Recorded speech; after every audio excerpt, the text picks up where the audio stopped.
সাইয়েদনা আবু বকরের মতো মানুষ। নামাজের হুকুম তখন ফরজ হয়ে গেছে। নবীজি মেরাজ থেকে 5 ওয়াক্ত নামাজ নিয়ে এসেছেন। কাবার চত্বরে দাঁড়ায় সাইয়েদনা আবু বকর নামাজ শুরু করবেন। এমন সময় উতবা, শাইবা, মুগীরা সবগুলো এক জায়গায় হয়ে আমার নবীজির প্রিয় সাহাবী, আমার নবীর পরে এই পৃথিবীতে যে ব্যক্তির দাম সবচাইতে বেশি নবীদের পরে, যার নাম তিনি হচ্ছেন সাইয়েদনা আবু বকর সিদ্দিক রাদিয়াল্লাহু আনহু, তাকে টার্গেট করা হলো। উতবা করলো কি, থাপ্পড় মেরে জমিনে ফেলে দিয়া কাবার চত্বরে তাকে চিৎ করে শোয়া দিয়া, নাকের উপরে খরম পায়ের জুতা দিয়া, খরম জুতা দিয়া পায়ে তার নাকে একটা চাপা দিল, একটা ডলা দিয়ে দিল। নাকটা পচা হয়ে গেছে, ফিঙ্কি দিয়ে রক্ত পড়া শুরু হয়ে গেছে। মারতে মারতে রক্তাক্ত করে ফেলা হলো। নবীর পাশে কেউ নাই, এইদিকে আবু বকরের পাশেও কেউ নাই। সাইয়েদনা আবু বকর সিদ্দিক রাদিয়াল্লাহু আনহু সেন্সলেস হয়ে পড়ে থাকলেন। এমন সময় উতবা, শাইবা, মুগীরা সমস্ত কাফেররা মনে মনে চিন্তা করল আবু বকর বুঝি মারা গেছে। কিছুক্ষণ পর সেন্সটা ফিরল। সেন্সটা ফেরার সঙ্গে সঙ্গে তিনি মনে মনে চিন্তা করলেন, আমাকে তো এরা মেরেই ফেলে দিয়েছিল, না জানি রাসূলকে তারা কি করবে জানি না। ওই জায়গা থেকে কোনো মতো সেন্সটা ফেরার সঙ্গে সঙ্গে নাকে হাত দিয়ে দৌড় মেরে নবীর দরজার কাছে এসে বলছেন, ইয়া রাসূলুল্লাহ, দরজা খুলুন। দরজা খোলার সঙ্গে সঙ্গে রাসূল তার চেহারার দিকে তাকায়, রাসূল অবাক হয়ে গেলেন, আবু বকর এই ঘটনা ঘটলো কেমন হুজুর? সেজদা দিতে গেছে কাফেররা আমার নাকটা বোচা করে দিয়েছে। মক্কার হাওয়া ভালো না, মক্কার পরিবেশ ভালো না। ইয়া রাসূলুল্লাহ, আপনাকে তারা চোরা গুপ্ত হামলা করতে পারে, আপনি তাড়াতাড়ি বের হয়ে আসুন। রাসূলকে সেই জায়গা থেকে বের করে নিয়ে মক্কার বাইরের সাইডে চলে গেলেন। প্রচন্ড ক্ষুধা। রাসূল বলছেন, আবু বকর, যে পরিমাণ রক্তক্ষরণ হচ্ছে তোমার দেহ থেকে, না জানি তুমি মারা যাও কিনা, দেখি তোমার জন্য কোনো খাবার সংগ্রহ করা যায় কিনা। ওই মক্কার মরু অঞ্চলে খুঁজতে খুঁজতে খুঁজতে খুঁজতে তিনি মেষের পাল দেখলেন, পেলেন না। উটের পাল দেখলেন, পেলেন। একটা ছাগলের পাল দেখতে পেলেন। ছাগল পালের সামনে গিয়ে দেখেন একজন রাখাল সামনে দাঁড়ানো। নবীজি রাখালকে লক্ষ্য করে বলছেন, রাখাল, একটা ছাগি দেবে নাকি? কি করবেন? ছাগিটার দুধ দহন করব। সঙ্গে সঙ্গে সে রাখাল বলছেন, না না, দেওয়া যাবে না, কারণ এই ছাগলগুলোর মালিক তো আমি নই। আপনাকে যদি ছাগিটা যদি দুধ দহন করতে দেয়, আমানতের খেয়ানত হয়ে যাবে। আমার নবীজি হঠাৎ করে মনে মনে চিন্তা করলেন, আরে এই তপ্ত মরুর ভিতরে একজন ছাগলের রক্ষণাবেক্ষণকারী একজন রাখাল, ঈমান না, তার মধ্যে ঈমান নাই, কিন্তু ঈমানের গুণটা আমানতের খেয়ানতকারী সে নয়। কি সুন্দর করে আমানতের কথা বলছি। সঙ্গে সঙ্গে তিনি বলছেন, ও রাখাল, তুমি আমাকে এমন একটা ছাগি দেবে যে ছাগিটার ওলানে এখনো দুধ আসে নাই, ছোট্ট ছাগি হলেও চলবে। ইন্নাল হামদালিল্লাহিল আকরামিল্লাযী খালাকাল ইনসানা ওয়া কাররামা ওয়া 'আল্লামাহু মিনাল বায়ানি মা লাম ইয়া'লাম فسبحان الذي لا يحصى امتنانه باللسان ولا بالقلم نشهد أن لا إله إلا الله وحده لا شريك له ونشهد أن سيدنا وحبيبنا ومولانا محمدا عبده ورسوله الذي أرسله بالحق بشيرا ونذيرا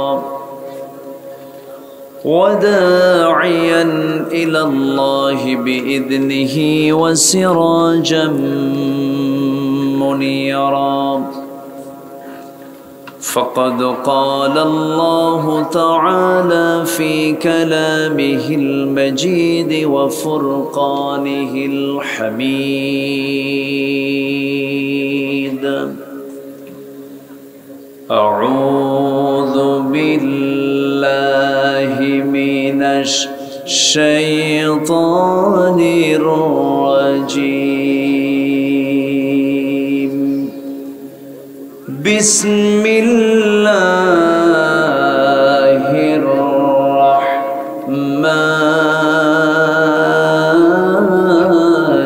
الرحيم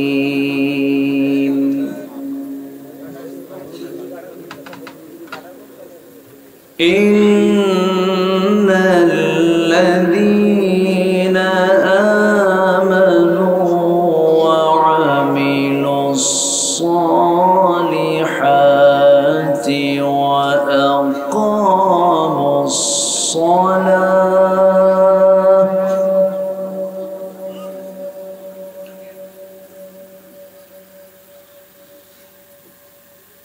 وأقاموا الصلاة وآتوا الزكاة لهم أجرهم عند ربهم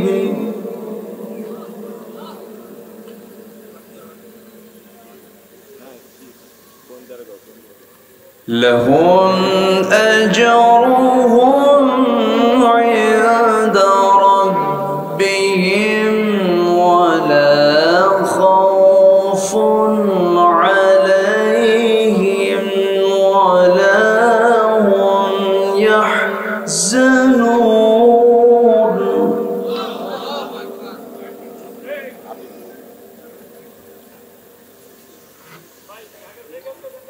يا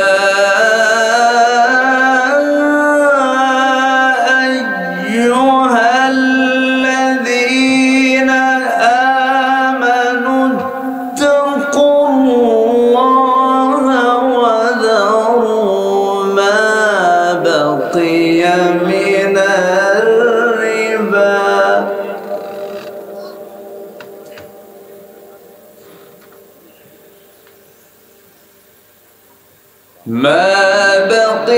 من الربا إن كنتم مؤمنين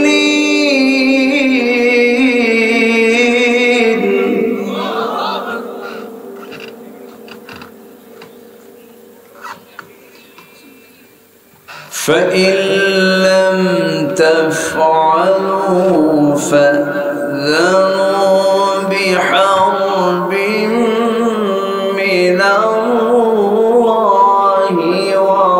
ورسوله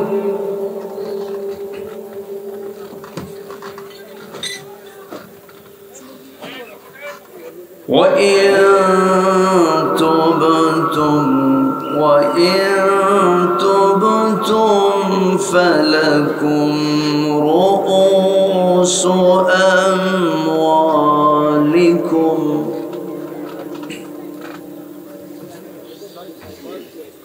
لا تظلمون ولا تظلمون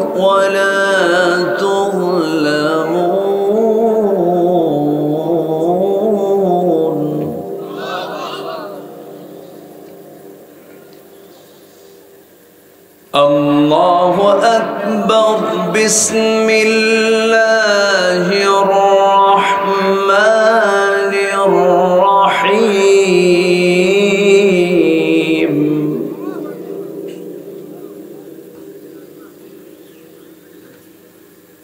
إن الله وملائكته يصلون على النبي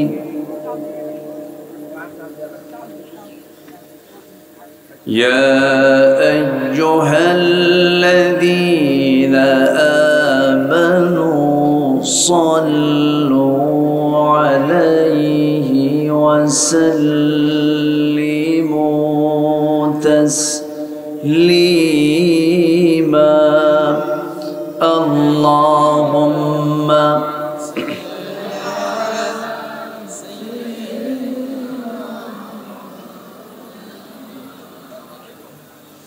وعلى آله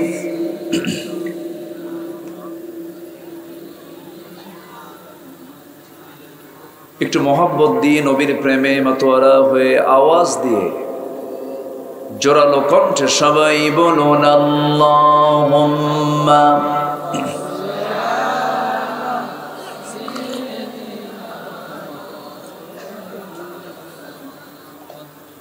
وعلى آل سيدنا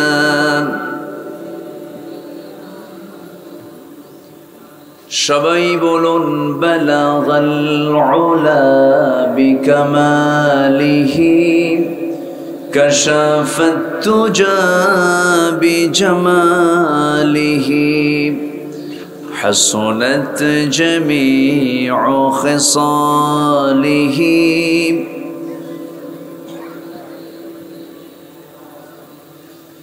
सूरत यूसुफ बिदारी हिकमत लुक़मान इमाम क़ारी क़ुरआन बारी ये है दिले सादे माने मा बलगल उला कशाफत तुजा बिजमालिही हसनत जमीउ खिसालिही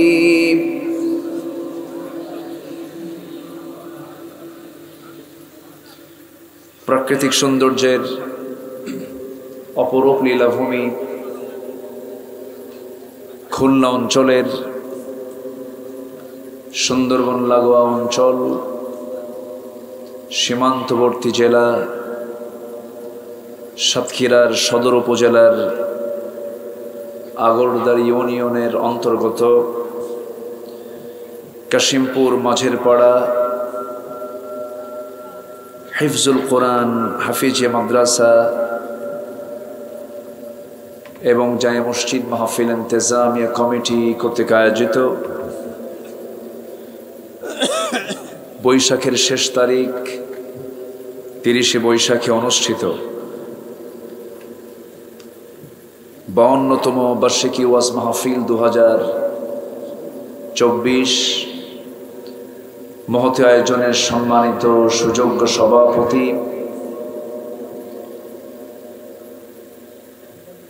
आगरदारी यूनियन परिषदेर सम्मानित सुयोग्य चेयरमैन जनाब एस.एम. कबीर हुसैन मिलन साहेब आजकेर महफिलेर प्रधान अतिथि प्राज्ञ राजनीतिविद जिला परिषदेर सम्मानित चेयरमैन जनाब अलहाज नजरुल इस्लाम कथा बोलेछेन आमार अत्यंत काछेर आमार प्रिय भाई जनाब मौलाना फरहाद खंडकार उपस्थित हजरात उलमाए केराम फदलाए इज़म सुशील समाज जातिर श्रेष्ठ सन्तान शिक्षक मंडली जातिर विवेक सांबादिक बृंद प्रशासनेर दायित्व नियोजित कर्मकर्ता बृंद गोयेन्दा संस्थार सदस्यबृंद सामने उपस्थित दूरे काछेर विभिन्न स्थान थेके छुटे आसा कलिमार झंडाबाही तौहीदेर पताकाबाही दीन इस्लामेर नर शारदुल वीर मुजाहिद प्राण प्रिय सम्मानित दीनी भाईरा आड़ाले बसे आछेन श्रद्धेया सम्मानिता मा बोनेरा आलोचनार सूचनाय आनुष्ठानिकतार मध्य दिए आमार पक्ष थेके आबारो दिल खोला सालाम अस्सलामु आलैकुम वा राहमातुल्लाहि वा बाराकातुहु। सालामेर जवाब शुने मने हच्छे आपनारा एकटु क्लान्त हये आछेन मने हय। अस्सलामु आलैकुम वा राहमातुल्लाह। सबाई केमन आछेन? आमाकेও प्रश्न करे फेलेছেন আল্লাহ তাআলা আমাকে তো আপনার কাতারেই রেখেছেন বলছি আলহামদুলিল্লাহ।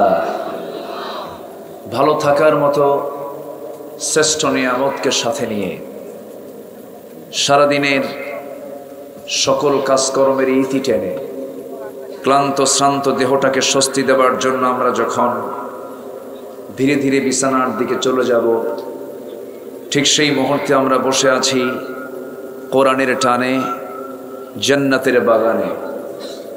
যিনি আমাকে আপনাকে এমন সুন্দর আয়োজনে আসার বসার তৌফিক দিলেন, শুকরিয়া আদায় করছি, মুহাব্বাতান বলে উঠছি আলহামদুলিল্লাহ।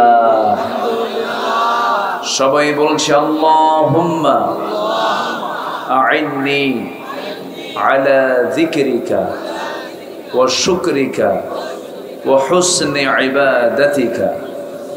সবাই বলি আল্লাহুম্মা ইন্নী আসআলুকা আল হুদা ওয়াত তুকা ওয়াল আফাফা ওয়াল গিনা। সবাই বলি সুবহানাল্লাহ আদাদা খালকিহি ওয়া রিদা নাফসিহি ওয়া জিনাতা আরশিহি ওয়া মিদাদা কালিমাতিহি। আমরা আল্লাহ তাআলার শুকর আদায় করে নিলাম। সম্মানিত হাজিরিন, উঠতে একটু দেরি হলো, শেষ হতে যদি দেরি হয় আমাকে রেখে কি আপনারা চলে যাবেন?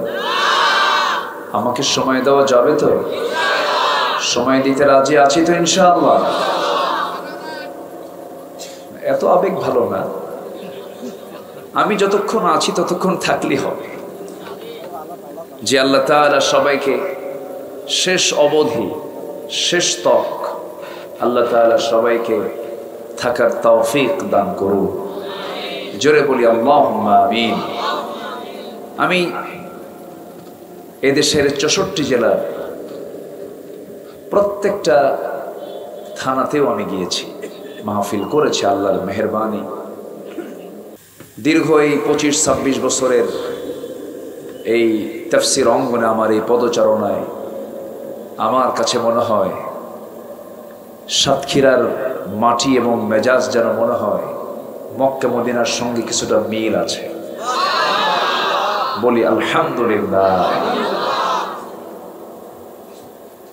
সম্মানিত ভাইয়েরা, আপনার এলাকার সবই সুন্দর, আপনাদের ভাষাটাও সুন্দর। ভাত খেয়ে যাবেন বলে বলো কয় না, সাথে বলো লাগে না একটা, ভাত খেয়ে যাবেন বলো না। এই যে আপনাদের ভাষার ভিতরে যে একটা গহনা, একটা সৌন্দর্য, এটা আল্লাহ তাআলার একটা পক্ষ থেকে নিয়ামত। বলি আলহামদুলিল্লাহ। বাংলার সহি উচ্চারণের দিক থেকে আপনারা অবশ্যই অনেক জেলার চেয়ে এগিয়ে আছেন, তবে আপনার চেয়ে এগিয়ে আছে নোয়াখালী। নোয়াখালী আগে আছে না? তাদের ভাষা তাদের কাছে সুন্দর, মার ভাষা তো সবই সুন্দর, কিন্তু বাংলার যে শব্দগত উচ্চারণ, যেটা সহি দিক, এটা গ্রেটার যশোর, সাতক্ষীরা, কুষ্টিয়া, চুয়াডাঙ্গা, এরপরে মেহেরপুর, মোটামুটি একটা সৌন্দর্য আছে। বলি আলহামদুলিল্লাহ। সম্মানিত ভাইয়েরা, একটু ক্যামেরা একটু ডিস্টার্ব হচ্ছে, থামেন, একটু ক্যামেরা ডিস্টার্ব হয়। এখন আপনি আলোচনা শুনছেন হাজার হাজার, হয়তোবা লাখ শুনলেন, লক্ষ মানুষের কাছে সরাসরি হয়তোবা মাইকে সাপ্লাই দেওয়া হলো, কিন্তু এই ক্যামেরা, এই যে রেকর্ডারগুলো আসছে, এরা আগামীকালকের মধ্যেই আমার এই আলোচনা পৌঁছে দেবে কোটি কোটি মানুষের কাছে। সবই তো ঠিক, আবার ধমক মারেন কেন? ধমক দিলে তো হবে। এখন ক্যামেরা যারা এখানে চালু করেছেন, ক্যামেরার তো অন অফও করতে হবে, ওটা মেশিন তো। একটু ধৈর্যের পরিচয় আমরা দেই। চোখ দুইটা, একটা বাহিরের চোখ আর একটা কি অন্তরের চোখ। কোন চোখটা বেশি দামি বলেন তো? বলেন, অন্তরের চোখটা বেশি দামি। আমরা কোরআনটা শুনবো, কোরআনটা দেখবো, আমরা কোরআনটা পড়বো, আমরা মাথা দিয়া না দিল দিয়া? কোরআনটা বুঝবো আমরা চোখ দিয়া না দিল দিয়া? দিল দিয়ে। আমরা দিল দিয়ে কোরআনটা শোনার বোঝার চেষ্টা করি। জোরে বলি ইনশাআল্লাহ। একটু বসুন, আমি সেখান থেকেই কথা বলবো, আমার এটা অভ্যাস। আমি চেষ্টা করি একটা আয়াতকে সামনে রেখে কিছু কথা বলার। আমি যেখান থেকে তেলাওয়াত দিয়ে শুরু করেছি ঠিক সেখান থেকে আমি শুরু করব এবং সেখানেই আমি শেষ করব। যেখান থেকে আমি তেলাওয়াত দিয়ে শুরু করেছি সেই আয়াতকে সামনে রেখেই আমি শেষ করার চেষ্টা করব। ওয়ামা তাওফিকি ইল্লা বিল্লাহ। সূরাটার নাম হলো সূরাতুল বাকারা। সূরাতুল বাকারা। বাকারা মানে হলো গাভী। বাকারা মানে কি? গাভী। আল্লাহ তাআলা আন তাযবাহু বাকারা, এই আয়াত থেকে একটা শব্দ নিয়ে এই সূরার নামকরণ করেছেন সূরাতুল বাকারা। 2.5 পারা জুড়ে। কয় পারা? কোরআন কয় পারা? 30 পারা। 2.5 পারা কোন সূরা বলেন? প্রায় 2.5 পারা সূরা বাকারা। 2.5 পারা, চিন্তা করেন, একটা সূরা। আবার এই সূরার মধ্যে এমন কিছু কিছু আয়াত আছে যেটা শ্রেষ্ঠ আয়াত। যদি বলা হয় কোরআনে কারীমের শ্রেষ্ঠ আয়াত কোনটা, এটাও কোন সূরার মধ্যে বলেন? সূরা বাকারার ভিতরে। যারা পারেন ঠোঁট মিলিয়ে বলুন আল্লাহু লা ইলাহা ইল্লা হুয়াল হাইয়ুল কাইয়্যুম লা তা'খুযুহু সিনাতুন ওয়ালা নাওম লাহু মা ফিস সামাওয়াতি ওয়া মা ফিল আরদ من ذا الذي يشفع عنده إلا بإذنه يعلم ما بين أيديهم وما خلفهم ولا يحيطون بشيء من علمه إلا بما شاء وسع كرسيه السماوات والأرض ولا يؤوده حفظهما وهو العلي العظيم জোরে বলুন আল্লাহু আকবার। এই আয়াতের নাম কি বলেন তো? আয়াতুল কুরসি। 9টা বাক্য মিলে আয়াত। 9টা বাক্য জুড়ে আমার আল্লাহর পরিচয়। এটা হলো কোরআনে কারীমের শ্রেষ্ঠ আয়াত। আর একটা শ্রেষ্ঠ সূরা আছে, যে সূরাটা তাওহীদের সূরা, যেটাতে আল্লাহর পরিচয় পরিপূর্ণ পাওয়া যায়। যে সূরাটার নাম করণ করা হয়েছে সূরার সংশ্লিষ্ট কোনো শব্দ থেকে নয়। 114 সূরার মধ্যে 2টা সূরার নামটা আল্লাহ তাআলা পৃথকভাবে নামকরণ করেছেন। যেরকম সূরা নাস, কুল আউযু বিরাব্বিন নাস, ফালাক, কুল আউযু বিরাব্বিল ফালাক, কুরাইশ লিইলাফি কুরাইশ, মাউন ওয়া ইয়ামনাউনাল মাউন, সূরা ফিল, আলাম তারা কাইফা ফাআলা রাব্বুকা বিআসহাবিল ফিল। প্রত্যেকটা সূরার নামকরণ হয়েছে সংশ্লিষ্ট সূরার কোন শব্দ সেখান থেকে চয়ন করে সূরার নামকরণ করা হয়েছে। কিন্তু শুধু 2টা সূরার নামকরণ করা হয়েছে পৃথকভাবে। একটা হলো যেটা দিয়ে আমরা নামাজ শুরু করি, সেই সূরার নাম কি বলেন? সূরাতুল ফাতিহা। ফাতিহা শব্দ সূরার ভিতরে নাই। আবার অনেকে সূরা ফাতিহা পারে না, কিন্তু আলহামদু পারে, আছে না? আবার এটাকে সূরাতুশ শিফাও বলা হয়।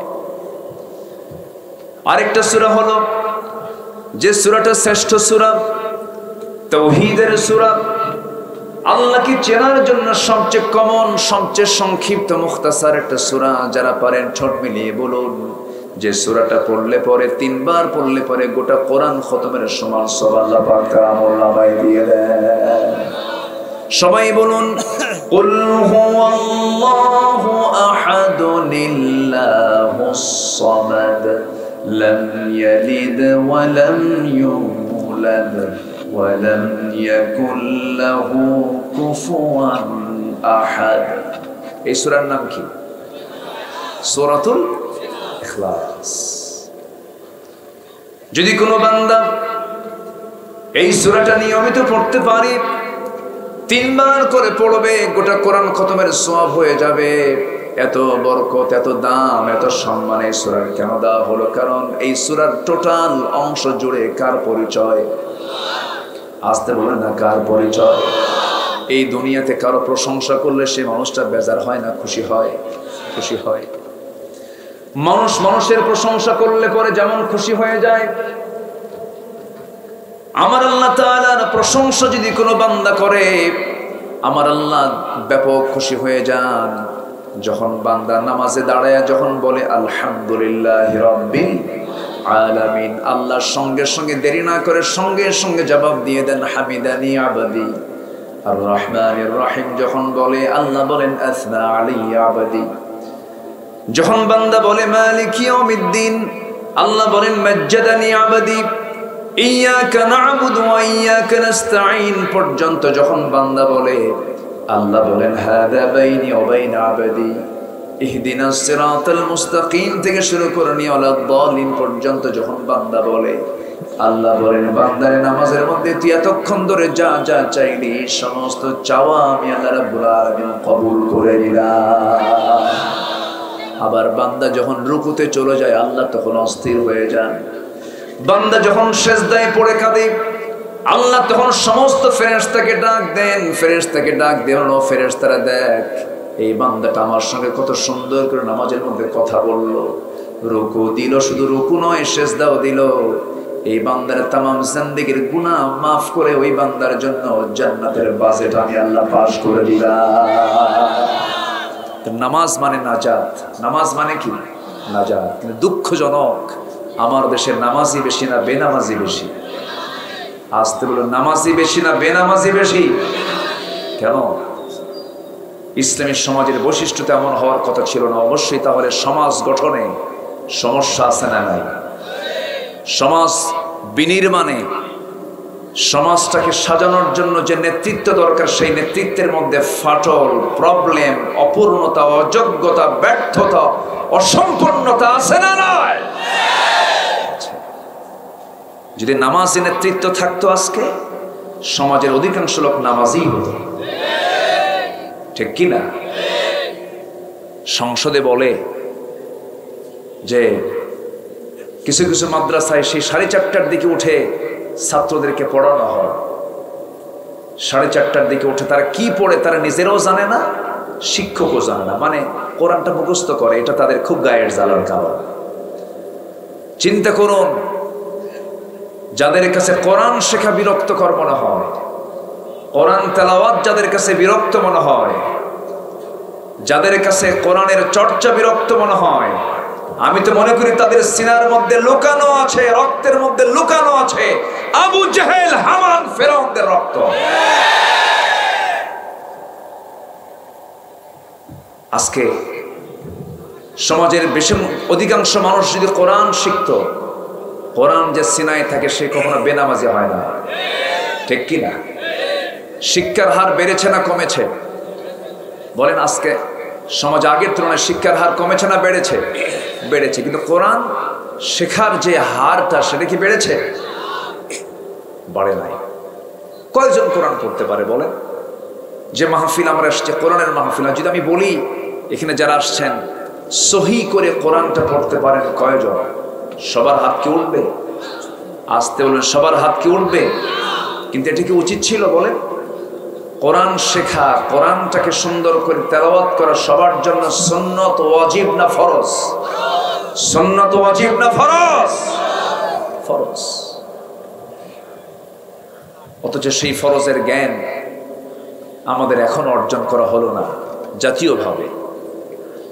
সম্মানিত ভাইয়েরা, যার ছাড়া নামাজও হয় না, যার ছাড়া কি হয় না? নামাজও হয় না। অনেক কথা আছে, আস্তে আস্তে করে বলবো। আমাকে সময় দিচ্ছেন তো নাকি? কারো কোনো আপত্তি নেই তো? জোরে বলি ইনশাআল্লাহ। আমি কোরআন থেকে কথা বলবো। কার গায়ে লাগলো আর কার গায়ে না লাগলো এটা আমি দেখলি কি আমি কোরআন থেকে কথা বলতে পারবো? আসতে বলেন, পারবো? পারবো না। সুদ খাওয়া কি? আসতে বলে, সুদ খাওয়া কি? আজকে সমাজে সুদ কম না সুদ বেশি বলেন? তাহলে সুদের বিরুদ্ধে কথা বললে সুদখোর কি খুশি হবে? আসতে বলে, সুদখোর কি খুশি হবে? যে জেনা করে, যে মদ খায়, যদি মদের বিরুদ্ধে কথা বলেন সে মদখোর কি খুশি হবে? এই দুনিয়াতে বৈধ ব্যবসা বেশি না অবৈধ ব্যবসা বেশি? ক্যাসিনো, মদ, জুয়া, তারপরে পতিতাবৃত্তি, তারপরে গেমস, ফ্রি ফায়ার, পাবজি, যাই হোক, এই গোটা এই অবৈধ কারবার গোটা পৃথিবীতে বাৎসরিক এর বিজনেস হলো $2685 বিলিয়ন।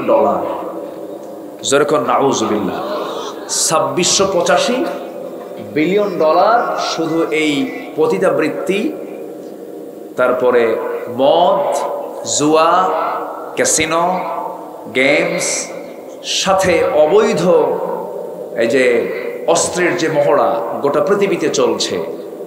তো যারা এগুলোর সঙ্গে জড়িত আছে তারা কি কখনো চাবে জমিনে কোরআনের কোনো বিধান চালু হোক? আসতে বলবেন চালু হোক। চাবে তারা? চাবে? চাবে না। আমার বন্ধুগণ,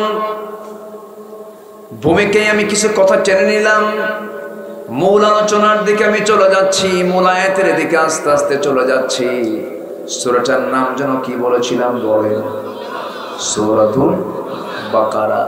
শেষ দিকের আমি 3টা আয়াতে কারিমা তেলাওয়াত করেছি।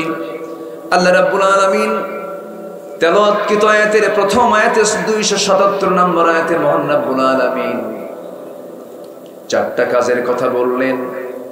আল্লাহ বলছেন 4টা কাজ যদি তুমি আমার কাছে করে আসতে পারো, আমি তোমার জন্য 2টা রোগ তোমার জন্য চিরতরে তোমার জীবন থেকে মাইনাস করে দেব। 2টা রোগ থেকে তুমি বেঁচে যাবে।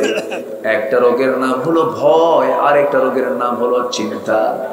আজকে এই 2টা রোগ বুঝে আমাদের সমাজে নাই। আসতে বলবেন না, আছে না? নাই। ভয়, এটা কি রোগ না? আসতে বলবেন ভয় কি রোগ নয়? চিন্তা, অনেকের ঘুম হয় না, কি হয়? চিন্তা হয়। আছে কিনা? আছে কিনা বলেন? 2-3টা ওষুধ একসঙ্গে মারে তাও ঘুম হয় না।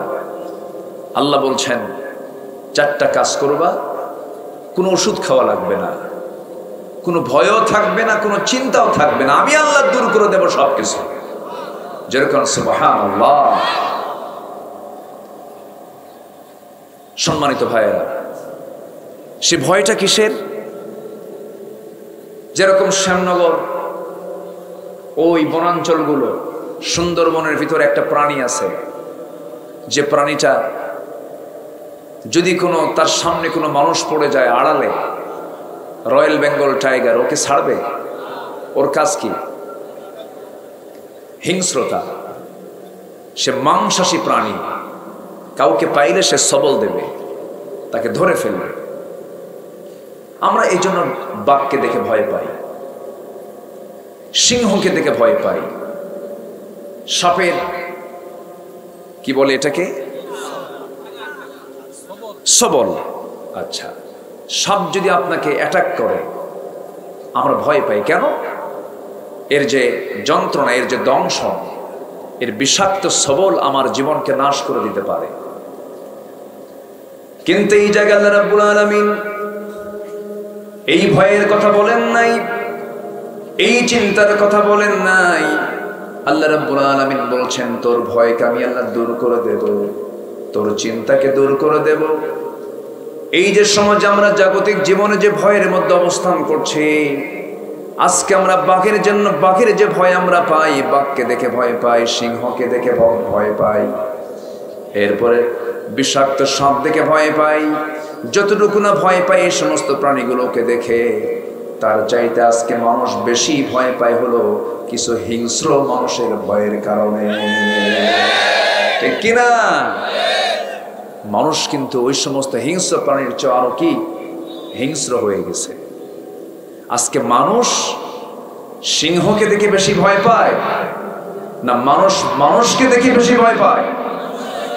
মানুষ মানুষকে দেখে বেশি ভয় পায়। কারণ কিছু মানুষ আছে সমাজের ভিতরে যারা হিংস্র, হায়না, জন্তুর চেয়েও ভয়ঙ্কর।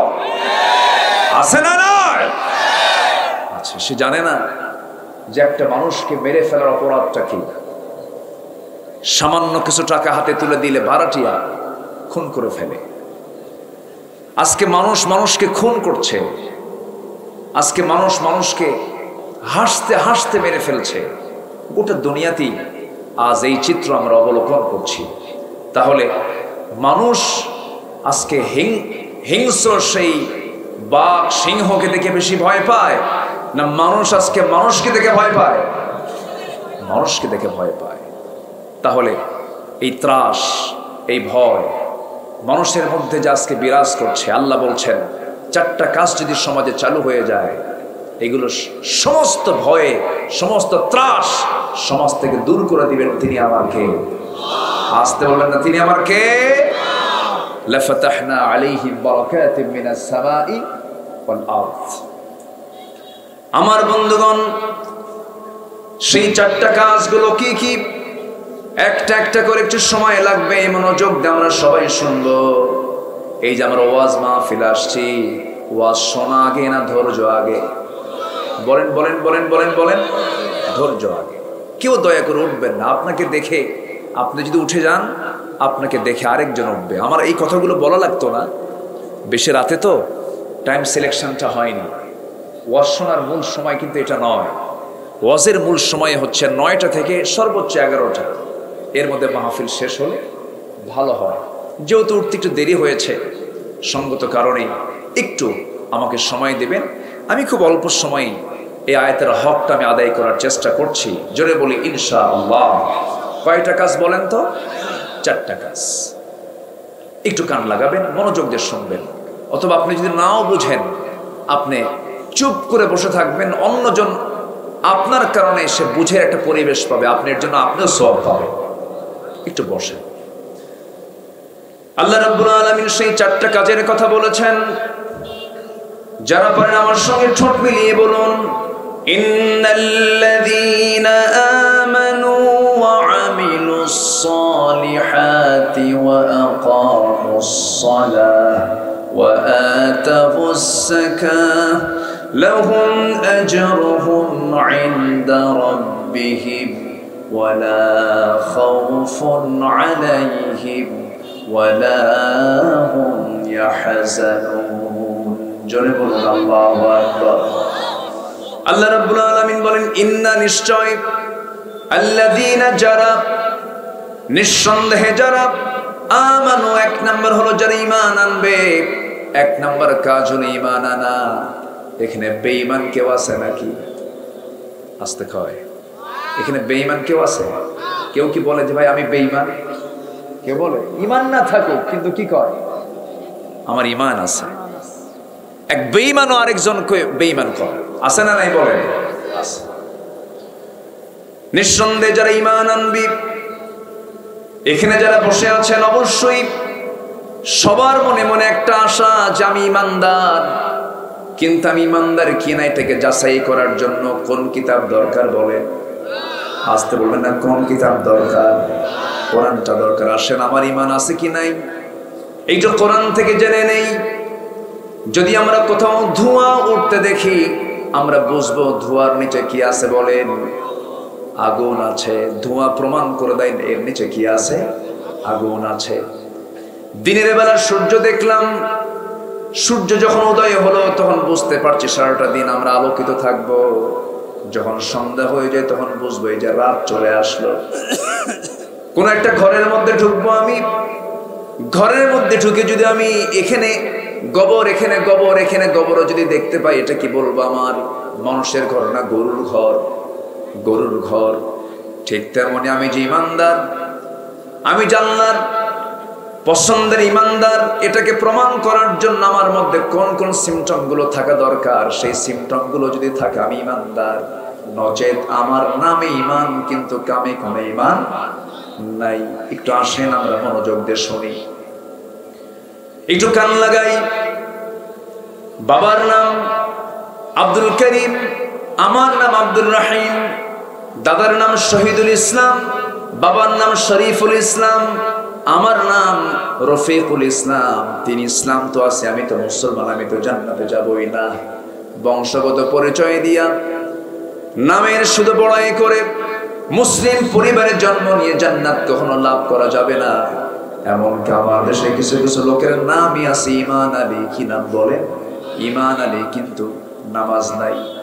আচ্ছা, নাম হলো রমজান আলী, দুপুর বেলা ভাত খায় রমজান মাসে। নাম কি? রমজান আলী। নাম হলো হিম্মত আলী, সাইকেলের চাকা বাসলি সিট হয়ে পড়ে। নাম কি রাখছে? হিম্মত আলী। নাম হলো খোকা মিয়া, বয়স 84 বছর। বয়স কত? নাম হলো বাদশা মিয়া, ভিক্ষা করে।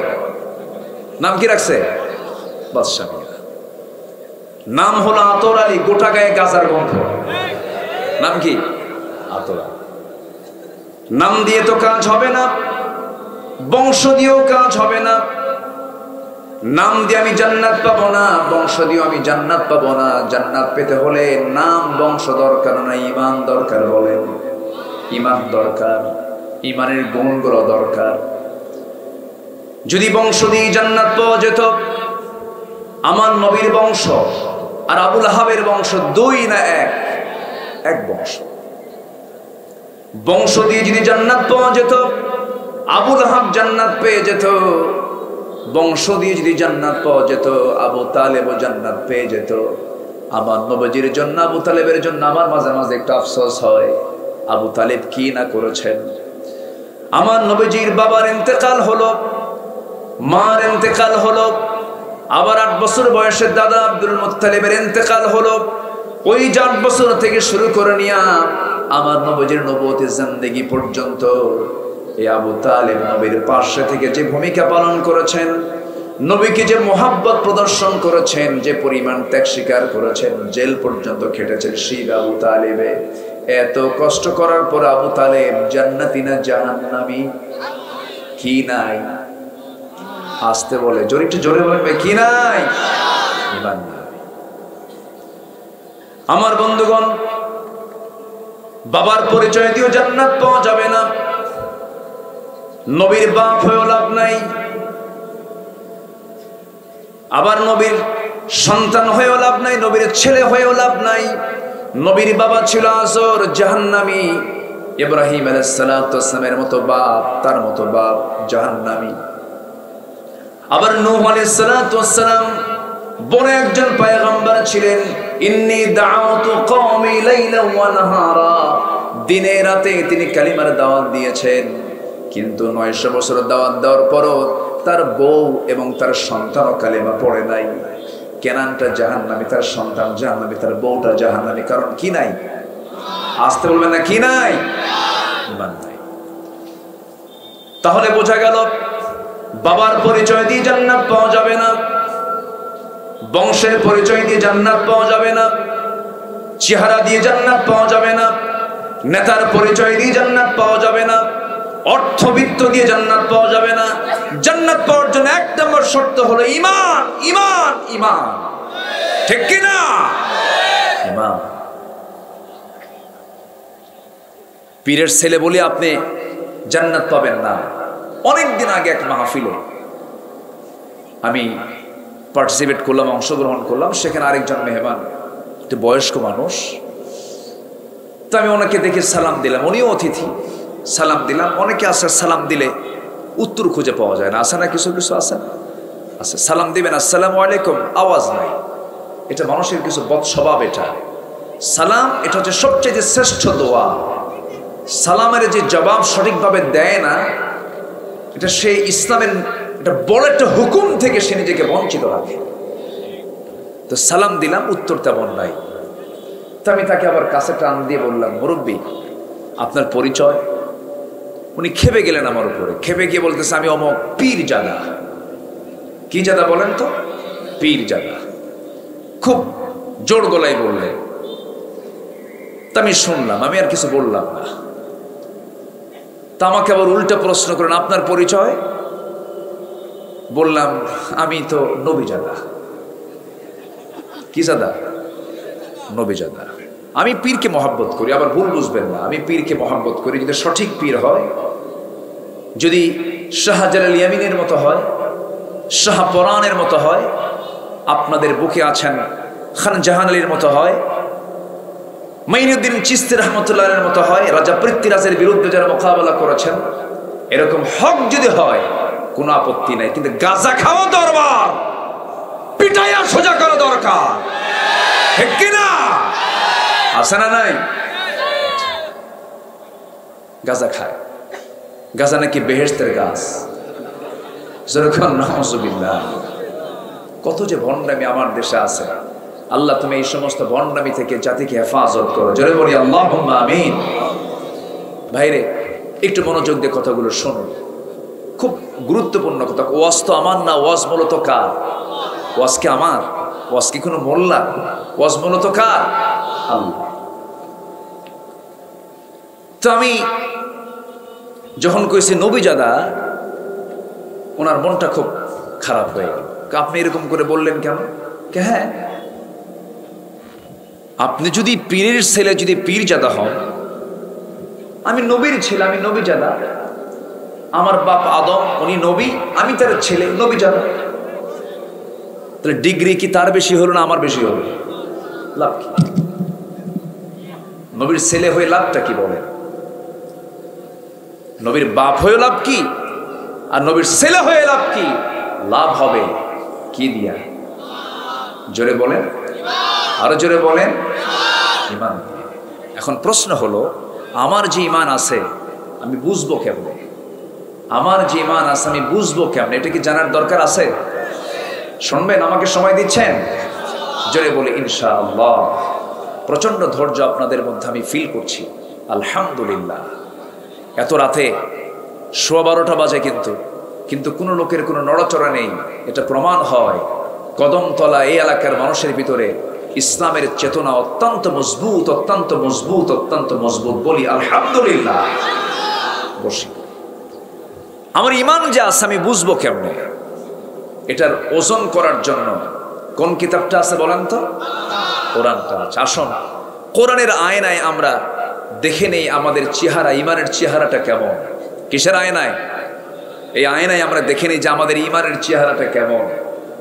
আমাদের ঈমানটার চেহারা কি ঠিক আছে না নষ্ট হয়ে গেছে? একটু আমরা শিখে নেই, বুঝে নেই। সম্মানিত ভাইরা, আমাদের সমাজে কি হিংসা আছে? না না না, আছে? হিংসা আছে?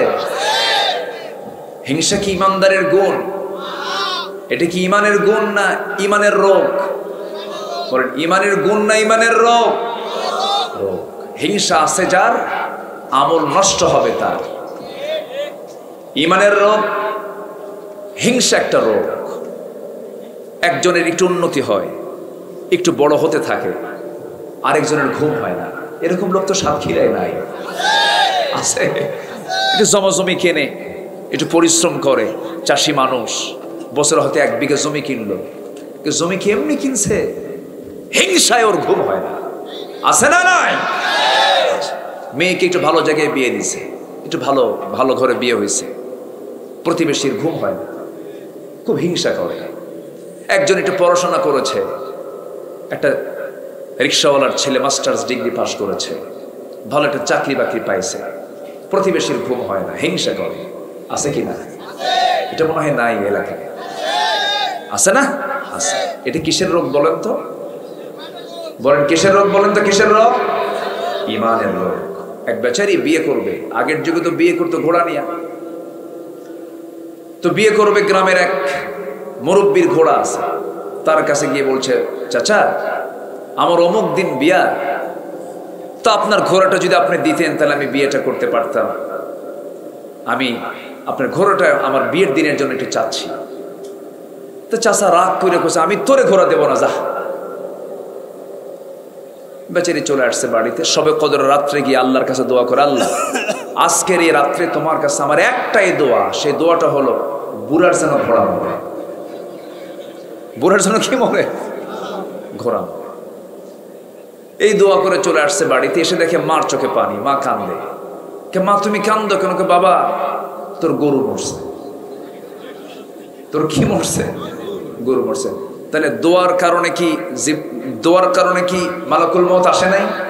আসছে। কিন্তু মালাকুল মউত আসছে কি ঘোড়ার কাছে না গরুর কাছে? কার গরুর কাছে? যে দোয়া করছে। হিংসুক অন্যের ক্ষতি করতে পারে না, নিজে হিংসার যন্ত্রণায় পচে গলে জ্বলে পড়ে ছারখার হয়ে যায়, ঠিক কিনা? হিংসুকের হিংসা থেকে আল্লাহ তাআলা আমাদেরকে বাঁচান। এটার একটা আরবি আয়াত আছে, ওয়ামিন শাররি হাসিদিন, বলেন ওয়ামিন শাররি হাসিদিন ইদা হাসাদ। আমরা যে দোয়াগুলো পড়ি, সূরাগুলো পড়ি, একটু অর্থ বোঝা দরকার। তো দেখেন আল্লাহ তাআলা বলছেন, বান্দা হিংসুকের হিংসা থেকে বাঁচার জন্য কার কাছে চাও? আল্লাহর কাছে চাও। এমনকি ভাই ভাইও হিংসা করে, নেতা নেতা হিংসা করে, দলীয় পদ মারামারি, কুত্তা গ্রুপ, শিয়াল গ্রুপ, আসতে কন কেন? আসে না নয়? এই যে হিংসাগুলো, হিংসা যে সমাজে বিরাজ করবে, সেই সমাজ ঈমান কখনো মজবুত হবে না। হিংসা থেকে আমরা বাঁচার চেষ্টা করব, নফসকে আমরা পরিশুদ্ধ রাখার চেষ্টা করব, নফসকে সমস্ত হারাম কাজ থেকে নিজেকে দূরে রাখার চেষ্টা করব। আল্লাহ রাব্বুল আলামিন বলছেন, ইমানদারের কিছু গুণ আছে, যে ইমানদারের মধ্যে 7টা গুণ থাকবে, যে ব্যক্তির মধ্যে 7টা গুণ থাকবে, আল্লাহ বলছেন আমি ওই ইমানদারকে নিজ হাতে জান্নাতুল ফিরদাউসের চাবি তার হাতে তুলে দেব। কয়টা গুণ বলেন তো? 7টা গুণ। শুনবেন? আগ্রহ আছে তো? অনেকে মাহফিলে এসে বলে, হুজুর আপনি তো গরম হন না, একটু গরম গরম কথা বলবেন, একটু স্লোগান মারবো, এরকম আছে না? দেন ঠিক অবস্থা, একটু গরম গরম কথা বলবেন, একটু স্লোগান হবে মাঝে মাঝে, হ্যাঁ, এরকম অনেকে বলেন।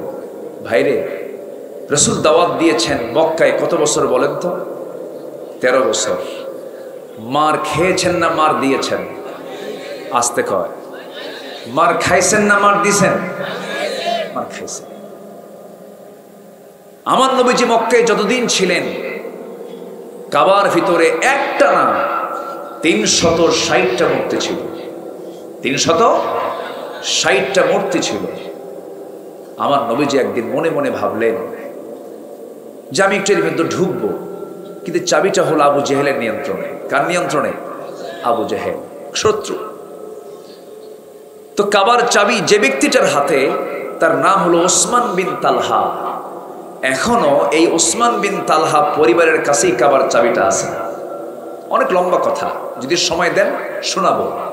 এটা লাইন আমি শুরু করে আবার এই আয়াতের দিকে আসতেছে আস্তে আস্তে।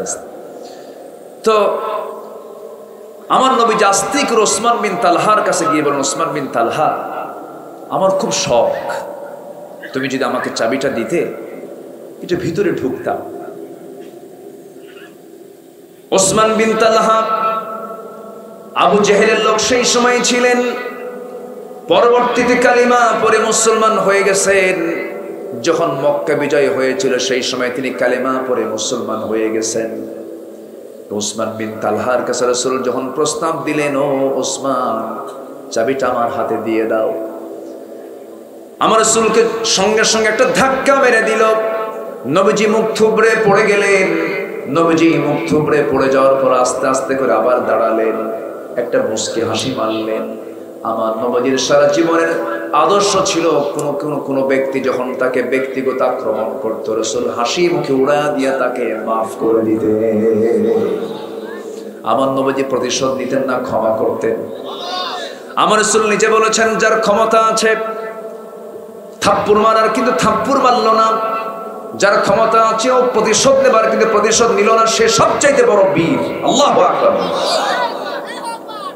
প্রতিশোধ নিলেন আপনি, এটার মজা আপনি কিছুক্ষণ পাবেন, কিন্তু প্রতিশোধ না নিয়ে আপনি ক্ষমা করে দিবেন, আজীবন আপনি এটার আনন্দ পাবেন না। লোকটাকে আমি মাফ করে দিয়েছি, যে বান্দাকে মাফ করবে আল্লাহ, ওই বান্দাকে আল্লাহ নিজে মাফ করে দিবে।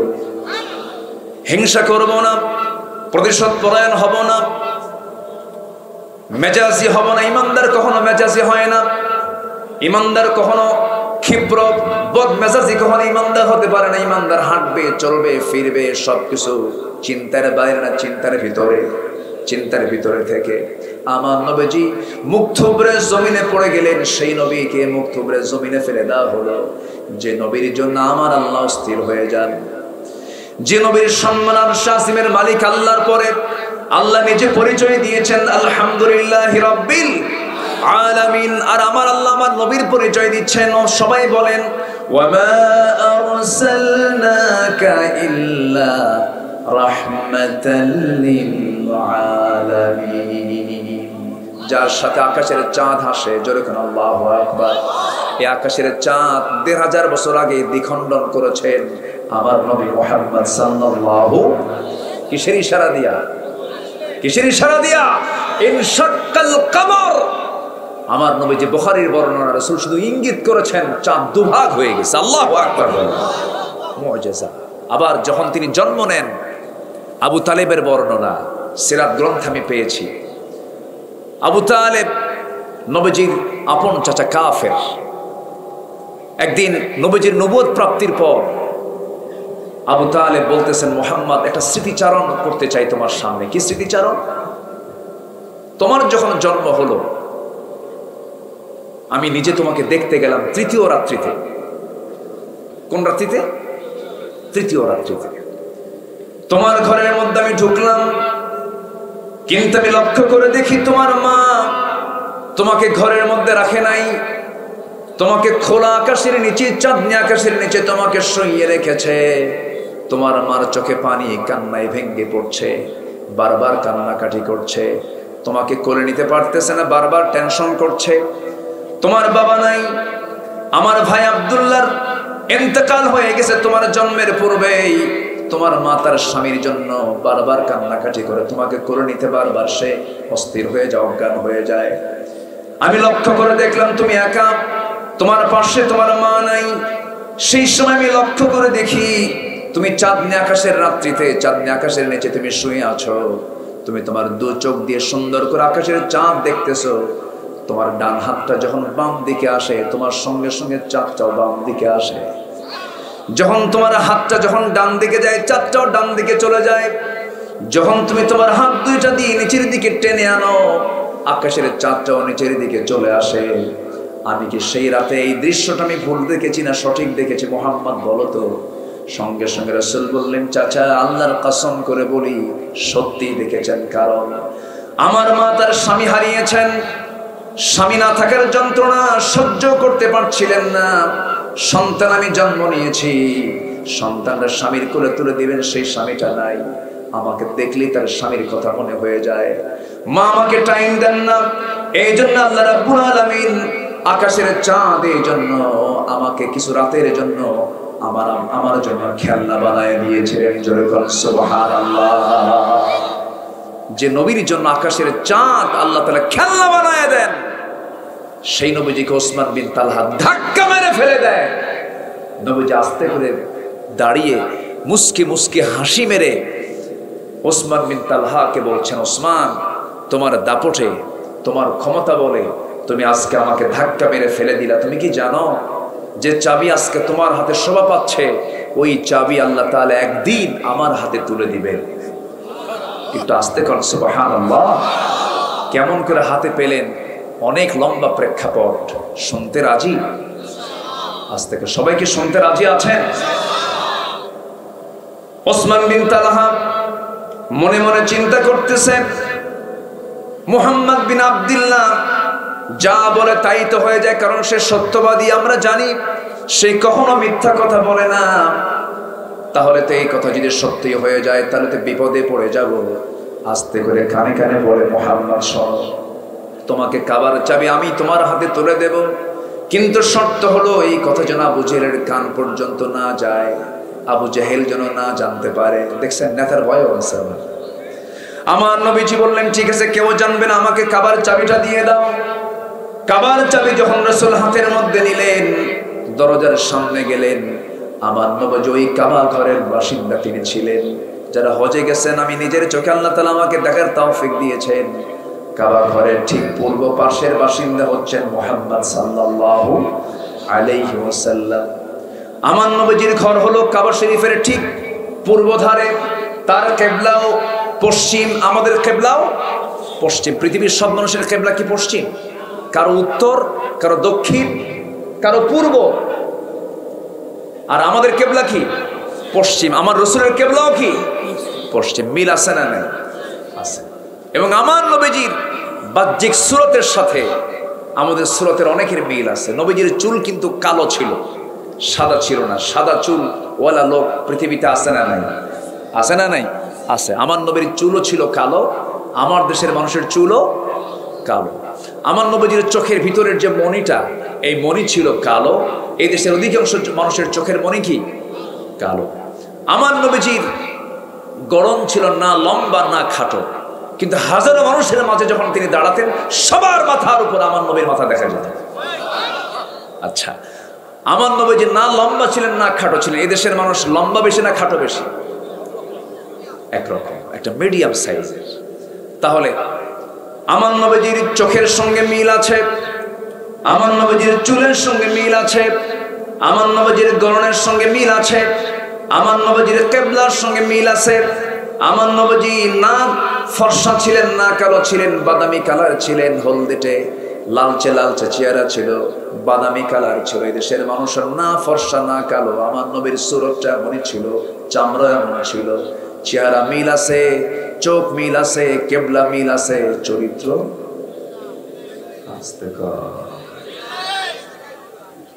এই জায়গায় ধরা না, এই জায়গায় ধরা খাইছি। তাহলে সুরত দরকার না সিরাত দরকার? সুরত দরকার মানে চেহারা দরকার না চরিত্র দরকার? সুরত নয়, সিরাত দরকার। আমার নবীজির সিরাত আমরা নেব। বেলালের সুরত ছিল না সিরাত ছিল? বেলাল চেহারা ছিল না গুণ ছিল? গুণ ছিল। চেহারা দিয়ে কি করুন? আবুল আহাবের চেহারাও ভালো ছিল। অনেক লম্বা কথা, শুধু আমাকে মনে করে দিবেন হুজুর কাবার চাবি রাসূল হাতে কেমনে পেলেন এটা বলবেন, মনে করে দিবেন আমাকে যদি ভুলে যাই। আমার বন্ধুগণ, আমার নবীজি কাবার চাবি হাতের মধ্যে নিয়ে এবার কাবার দরজার সামনে দাঁড়ালেন, তালাটা খুললেন। তালা খুলে যখন ভিতরে ঢুকলেন, ভিতরে ঢোকার সঙ্গে সঙ্গে দেখতে পেলেন একটা মূর্তি না কয়টা মূর্তি? বলেন কয়টা? 360টা মূর্তি। নবীজির ভিতরে তো সাইয়েদনা ইব্রাহিমের রক্ত লুকানো আছে। সাইয়েদনা ইব্রাহিম আলাইহিস সালাম কি করেছেন বলেন তো? উনি যে আগুনে তাকে নিক্ষেপ করা হলো কি কারণে বলেন তো? বাপ বানাইছিল, বেটা ভাঙছে। আল্লাহু আকবার বলেন। ইব্রাহিম আলাইহিস সালাম তাকে যখন বলা হলো এগুলো ভাঙছে কে? যাচ্ছেন? ঠিক আছে, জি আলহামদুলিল্লাহ। প্রার্থী অ্যাডভোকেট সোহাগ ভাই, ঠিক আছে। তামিম আহমেদ সোহাগ ভাই, তিনি আপনাদেরকে সালাম দিয়েছেন। উনি একজন বিশিষ্ট আইনজীবী। ঘোড়া প্রতীক, ঘোড়া তো যুদ্ধের একটা বাহন, তাই না? ঘোড়ার পিঠে চড়েছেন মুহাম্মদ সাল্লাল্লাহু।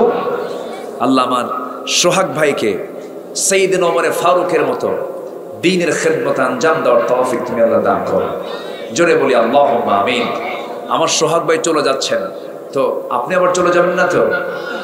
চলে যাবেন না তো? আচ্ছা ঠিক আছে, আমরা তার জন্য দোয়া করি। আমি তার নামটা বলে ফেললাম, তামিম আহমেদ সোহাগ ভাই।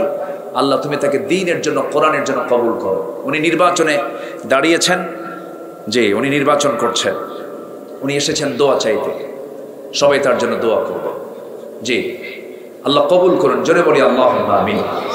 আমি তাকে হয়তো মাইক দিলে ভালো হতো, কিন্তু মাহফিলের সৌন্দর্য একদম নষ্ট হয়ে যাবে। মাহফিলের সৌন্দর্য রক্ষার্থে আমি তার কাছে ক্ষমা সুন্দর দৃষ্টি কামনা করছি। জি ঠিক আছে, জি ইনশাআল্লাহ। আলহামদুলিল্লাহ। তো আমি কি আবার শুরু করতে পারি আলোচনা? কোনো আপত্তি নাই তো? জোরে বলি ইনশাআল্লাহ। সম্মানিত ভাইয়েরা, এখন আমার দিকে তাকান একটু। সম্মানিত ভাইয়েরা, আমার নবীজি দেখতে পেলেন কয়টা মূর্তি বলেন তো?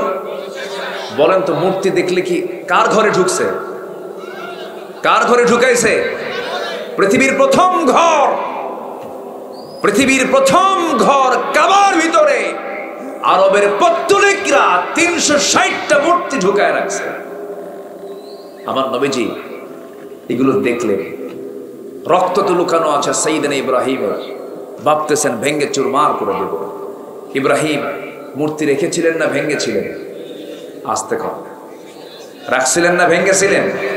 ভাঙছিলেন। আবার উল্টা পাল্টা বুঝবেন না, হয়তো আগামীকালকে যেন এটা যেন হেড নিউজ না হয়, হুজুর আসছিল মূর্তি যা আছে সব ভেঙ্গে সোজা করতে হয়েছে, এটা যেন আবার উল্টা পাল্টা বুঝেন না।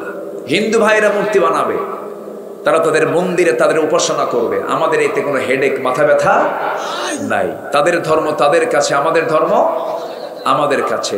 তাদের কোনো মূর্তিকে আমাদের গালি দেওয়ারও দরকার নাই। কিন্তু কথা হচ্ছে ধর্ম যার যার, উৎসব সবার, এখানে ঘটনা কিছু পেঁয়াজ খেয়েছে।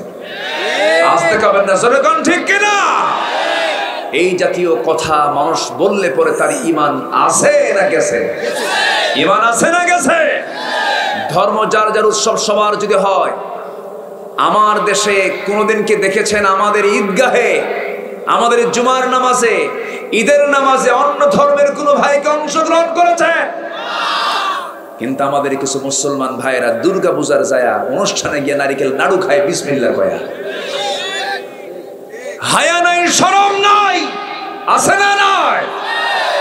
আচ্ছা, তারা আসে না। চাকরি যার যার, বেতন সবার। হ্যাঁ, বউ যার যার, হক সবার। হ্যাঁ না, বউ যার যার হক তার তার, চাকরি যার যার হক তার তার, ধর্ম যার যার, উৎসব। কষ্ট পাচ্ছেন নাকি? ধর্মীয় বিষয়ে ফতুয়া দেবে সাধারণ মানুষ না আলেম ওলামা? আমার দেশে বেনামাজি, সুদখোর, জেনাকার, বদমাইশরাও ফতুয়া মারে। আছে না নাই? আছে। কষ্ট পাচ্ছেন নাকি? ঘড়ি আজকে এত ঘুরতেছে কেন বুঝলাম না। এত তাড়াতাড়ি টাইম চলে যাচ্ছে। আমার আলোচনা এত পড়ে আছে, সামনে আর বহু আলোচনা পড়ে আছে না? আমার আলোচনা চলো, জোরে বলি ইনশাআল্লাহ। জি হ্যাঁ, মনে আছে, সমস্যা নয়। ইমানদারের গুণ কয়টা বলেন? বলেন কয়টা? একটাও কি কইছি আমি? বলেন, এগুলো একটা একটা করে বললে তো ফজর হয়ে যাবে। জোরে বলি ইনশাআল্লাহ। জি আলহামদুলিল্লাহ। এই উঠে কে ধরেন তো রে, ধরেন তো,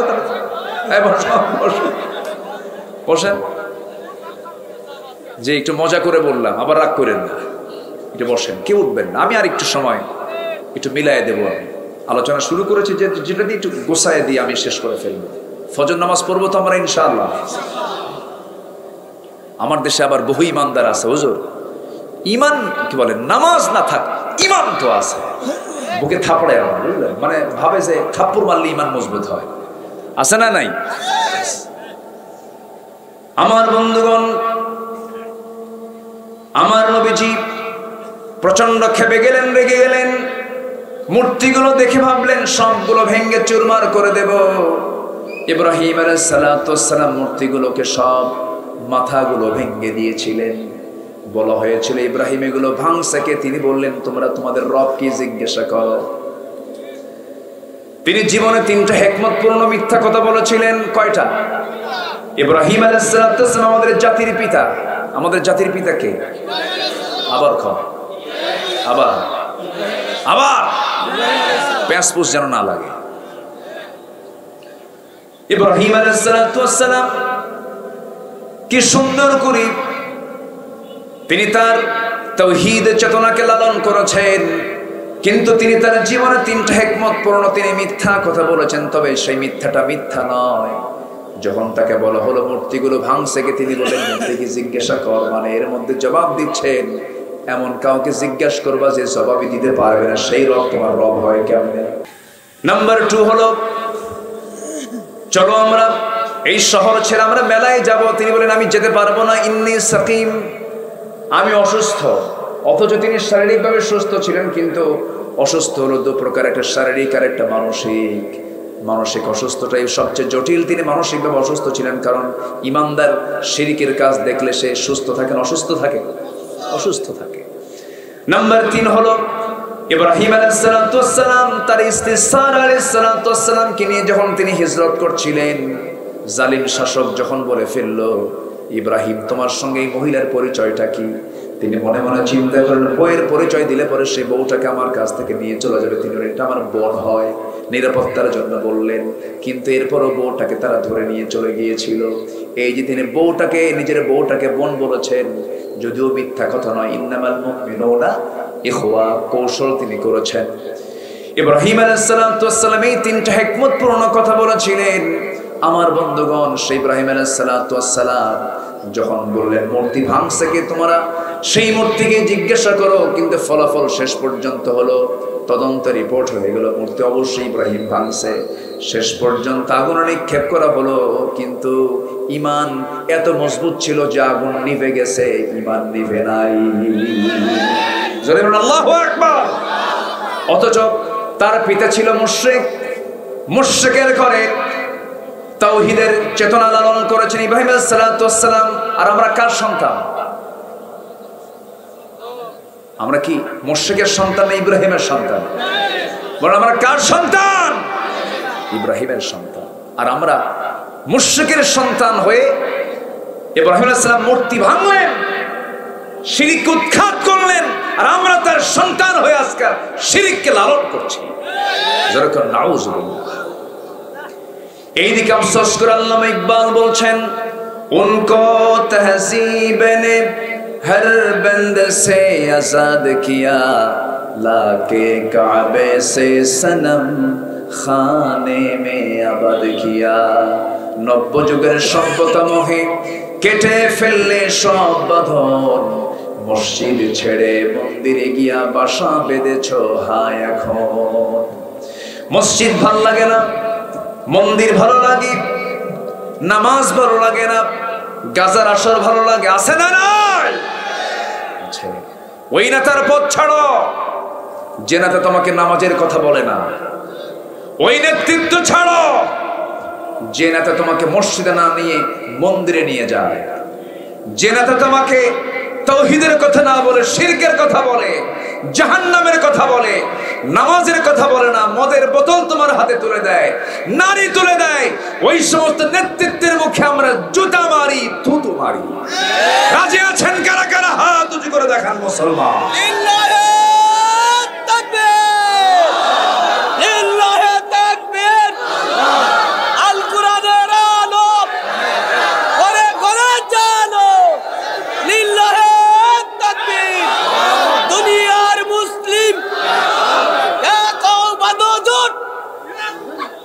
আল্লাহ কবুল করুন, জোরে বলি আমিন। জি, তাহলে আমার নবীজি মক্কায় ছিলেন 13 বছর। মার খেয়েছেন না মার দিয়েছেন? মক্কায় মার খাইছেন না মার দিয়েছেন? মার খেয়েছেন। মার খাইয়া শেষ পর্যন্ত টিকতে পারলেন না। ওই মক্কার ভিতরে 360টা মূর্তি রেখেই মক্কায় 13 বছর তিনি সময় কাটালেন। ভিতরে ঢুকি ভাবলেন সব মূর্তিগুলোকে ভেঙ্গে চুরমার করব, কিন্তু ক্ষমতা কি নবীর হাতে না আবু জাহেলের হাতে? বলেন কার হাতে? আবু জাহেলের হাতে। না, আমি মনে হয় শেষ করে দিলে ভালো হয় নাকি? বসেন। আপনি কই ছিলেন এতক্ষণ? ছিলেন নাকি? এই তো একটা এরকম তো অমর লোক দরকার, এরকম লোক দরকার আছে না? বলেন তো। বলি আলহামদুলিল্লাহ। তো আমার নবীজি কাবার দরজার কাছে আসলেন, ভাবলেন সব ভেঙ্গে চুরমার করবো, কিন্তু ক্ষমতা তো নবীর হাতে নাই। আস্তে করে বের হয়ে আসলেন। 13 বছর ওই কাবার ভিতরে মূর্তি রেখে রাসূল সেজদা দিয়েছেন, সরাতে পারেননি। কারণ তার হাতে কি নাই? আস্তে কি নাই? বলেন কি নাই? রাষ্ট্র শক্তি নাই। আকলমন্দ ইশারা বাসাত। সচেতন ব্যক্তির জন্য কিন্তু ইঙ্গিতগুলোই যথেষ্ট। একটু বুঝে নেন, সময় আসবে। আসতে হবে না, সময় আসবে। জোরে বলি ইনশাআল্লাহ। আলেমদের রক্ত বৃথা যাবে না, আলেমদের রক্ত বৃথা যাবে না, শহীদের রক্ত বৃথা যাবে না। শহীদ তিতুর এই বাংলাদেশ, বখতিয়ার উদ্দিন খলজির এই বাংলাদেশ, এই বাংলাদেশ হচ্ছে আলেমের বাংলাদেশ, খানজাহানের বাংলাদেশ, শাহজালালের বাংলাদেশ। এই দেশে ইসলামের বিরুদ্ধে কোন ষড়যন্ত্র টিকবে না, টিকবে না। সেই দিন ইসলামকে বিজয়ী করার জন্য যদি বুকের তাজা রক্ত সাহাবীদের মতো দিতে হয়, সবাইকে রাজি আছেন? সবাইকে রাজি আছেন? দিনের জন্য যদি জীবন দিতে হয়, দিনের জন্যই দেব, বুকের তাজা প্রাণ ঢেলে দিতে রাজি আছেন? কারা কারা হাত উঁচু করে দেখান মুসলমান।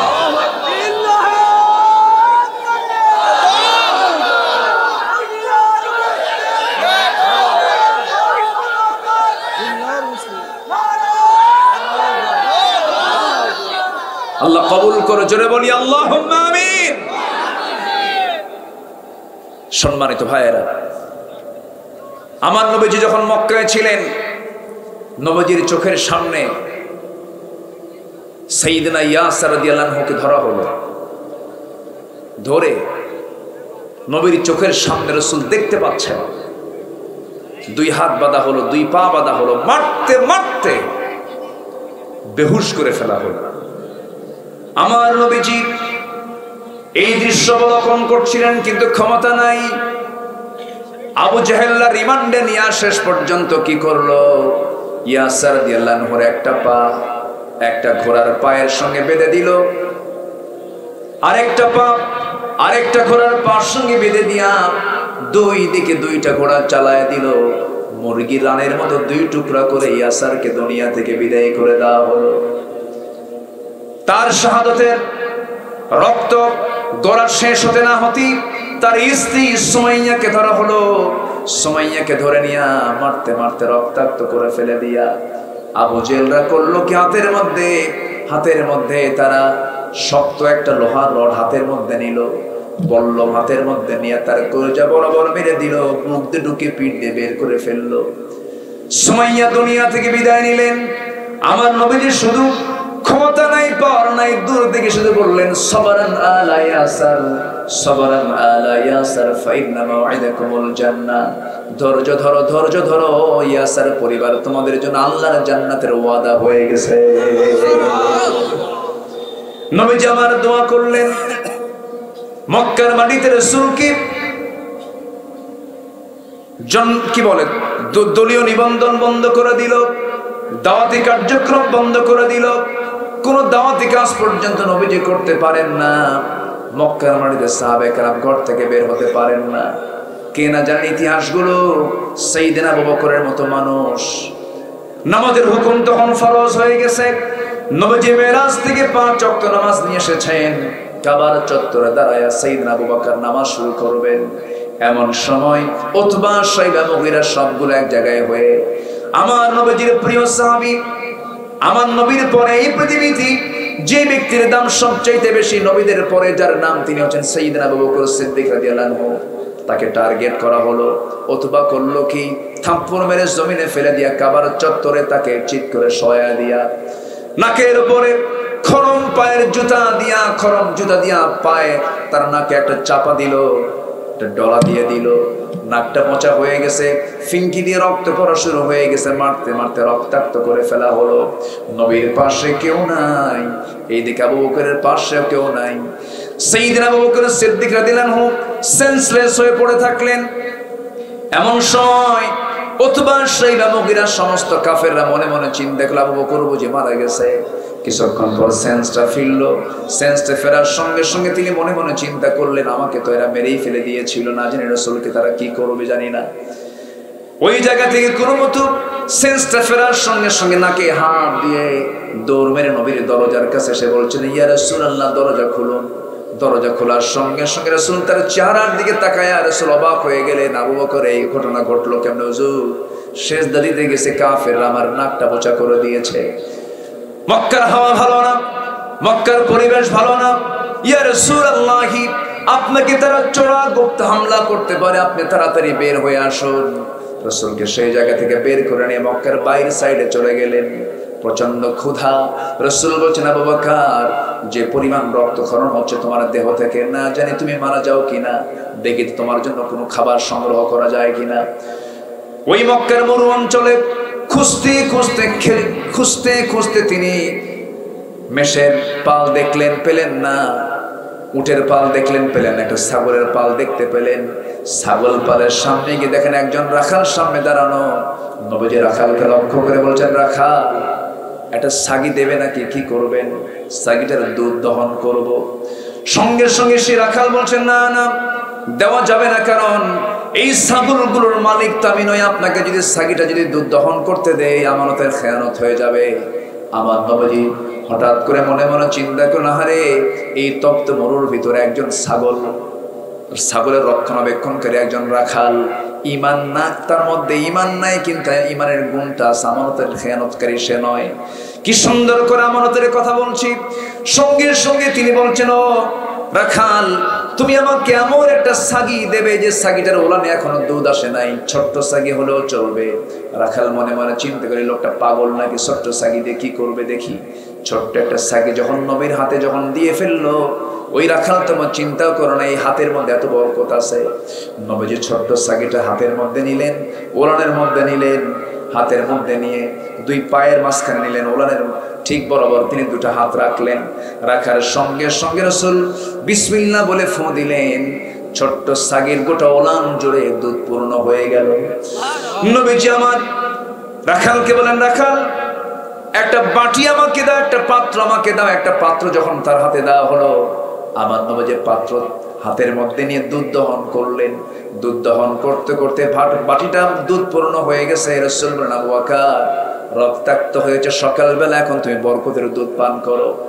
নবীজি তার হাতে যখন দিলেন, বিসমিল্লাহ বলে তিনি পান করা শুরু করলেন। এত দুধ পান করলেন যে তার পেটের চামড়া টাইট হয়ে গেছে, কিন্তু চুল পরিমাণ দুধ কমলো না। রাসূল বলছেন, আবু বকর কেমন খাইছো? হুজুর, খাইলাম তো মজবুত মতো, কিন্তু আমার পেট ভরে গেল, কিন্তু বাটি থেকে দুধ আমি কমাতে পারছি না। রাসূল বললেন, তুমি দুধ কমাতে পারবে না, রাখালকে দিয়ে দাও। রাখালকে দেওয়া হলো। রাখাল যখন শুরু করলো, আর রাসূল বিসমিল্লাহ বলে দিলেন, সেও পান করা শুরু করলো। সেও তৃপ্তি ভরে দুধ পান করলো, কিন্তু বাটির দুধ, পাত্রের দুধ চুল পরিমাণ কমলো না। রাসূল বলছেন, শোনো আমার সাহাবী আবু বকর, এই জায়গায় যদি আরো আল্লাহর কিছু বান্দা থাকতো, তারাও সবাই মিলেই বাটির দুধ কমাতে পারতো না, যতক্ষণ আমি আমার ঠোঁটটাই বাটিতে না লাগাবো। আমার রাসূল সর্বশেষ করলেন কি, বাটিতে হাতের মধ্যে নিলেন, বিসমিল্লাহ বলে সেবন করলেন, দুধটা ফুরে গেল। এবার বলছেন, রাখাল তোমার বাটি তোমার হাতে রাখো, তোমার ছাগলটাও তোমার হাতে রাখো, আমরা এখন রওনা দিলাম। আবু বকর চলো চলে যাই। সঙ্গে সঙ্গে রাখালের চোখে পানি। রাসূল বলছেন, রাখাল তোমার চোখে পানি কেন, কি হয়েছে? রাখাল বলছে, আমাকে আপনি রেখে যাচ্ছেন কেন? আপনি আমাকে সঙ্গে করে নিয়ে যান। রাসূল তোমাকে সঙ্গে করে নিয়ে গেলে পরে ছাগলগুলো দেখবে কি তোমার আমানতের তো খেয়ানত হয়ে যাবে। তা তো সত্যি কথা, ঠিক আছে আপনি চলে যান, তবে শর্ত হলো, আপনাকে যখন আমি সাগিটা দিলাম, সেই সাগি দেওয়ার সঙ্গে সঙ্গে আপনি ওলানে হাত দিলেন, কি যেন পড়লেন, ওলানটা দুধে ভরপুর হয়ে গেল। দুধটা আপনি দহন করলেন, বাটি পূর্ণ হয়ে গেল। আপনাকে আমি ছুটি দেব, তবে শর্ত হলো আপনাকে এই দোয়াটা আমাকে শিখিয়ে যেতে হবে। আপনি আমাকে এই দোয়াটা শিখায় দেন। নবীজি আমার মুস্কি হাসি মেরে বলছেন, ও রাখাল, তোমাকে যে আমি দোয়াটা শিখাবো, 1000বার দোয়া শিখায় কোনো লাভ হবে না, কারণ তোমার মধ্যে কি নাই? আসতে বলে, কি নাই? আল্লাহ বলছেন, কয়টা কাজ করো, মনে আছে আপনাদের? ভয়ও থাকবে না, চিন্তাও থাকবে না। কয়টা কাজ করো? আর ইমানের গুণ কয়টা? ইমানদারের গুণ কয়টা বলেন? 7টা গুণ। অনেকগুলো কথা পড়ে আছে। আমার নবীজি বললেন, ও রাখাল, 1000বার দোয়া পড়লেও কোনো কাজ হবে না, কারণ তোমার মধ্যে কি নাই? ইমান নাই। সঙ্গে সঙ্গে রাখাল বলতেছে, আপনারা চেহারা প্রমাণ করতেছে, আমি বহু নাম শুনেছি মক্কার মাটিতে, আব্দুল্লাহর পুত্র মুহাম্মদ নামে আল্লাহর নবীর আগমন হয়েছে, আপনি মনে হয় সেই ব্যক্তি হবে। রাসূল মুসলিমের বলছেন, রাখাল রে, বুঝতে ভুল করো নাই, দেখতে তুমি চিনতে ভুল করো নাই। সঙ্গে সঙ্গে হাতটা গায়ে দিয়ে বলতেছে, আশহাদু আল্লা ইলাহা ইল্লাল্লাহু ওয়াহদাহু লা শারীকা লাহু ওয়া আশহাদু আন্না মুহাম্মাদান আবদুহু ওয়া রাসূলুহু। হেদায়েতের মালিক কে? আসতে বলবেন না, হেদায়েতের মালিক কে? ওই যে রাখাল কি রাসূল ওই জায়গা থেকে টেনে আনলেন, সেই রাখাল তো সাধারণ কোন রাখাল নন। সেই রাখালের হাতে দুনিয়া থেকে বিদায় নিয়েছে এই উম্মতের জন্য ফেরাউন আবু জেহেল, দুনিয়া থেকে তার হাতে বিদায় হয়েছে। আল্লাহু আকবার। সেই রাখালটার নাম হলো আব্দুল্লাহ ইবনে মাসউদ রাদিয়াল্লাহু তাআলা আনহু। আব্দুল্লাহ ইবনে মাসউদ রাদিয়াল্লাহু তাআলা আনহু, তার হাতেই আবু জেহেলের মতো এই উম্মতের যে ফেরাউন, আমার রাসূল বলেছেন এই উম্মতের ফেরাউনকে আবু জেহেল, এই লোকটা, এই নরাধমটা এই রাখালের হাতে দুনিয়া থেকে বিদায় হয়। সম্মানিত ভাইয়েরা, কথায় তো কথা বাড়ে, তো ওই লোকটার মূল্য বেড়ে গেছে, দাম বেড়ে গেছে কিসের কারণে বলেন তো? আজ তুলনা কিসের কারণে? আমাদের 1 নম্বর গুণ অর্জন করতে হবে, কি বলেন তো? ঈমান।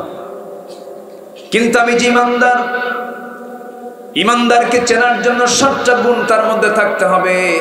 ঈমানদারের গুণ, ঈমানদারের সার্টিফিকেট নেবার জন্য তার মধ্যে অবশ্যই 7টা গুণাবলী থাকতে হবে।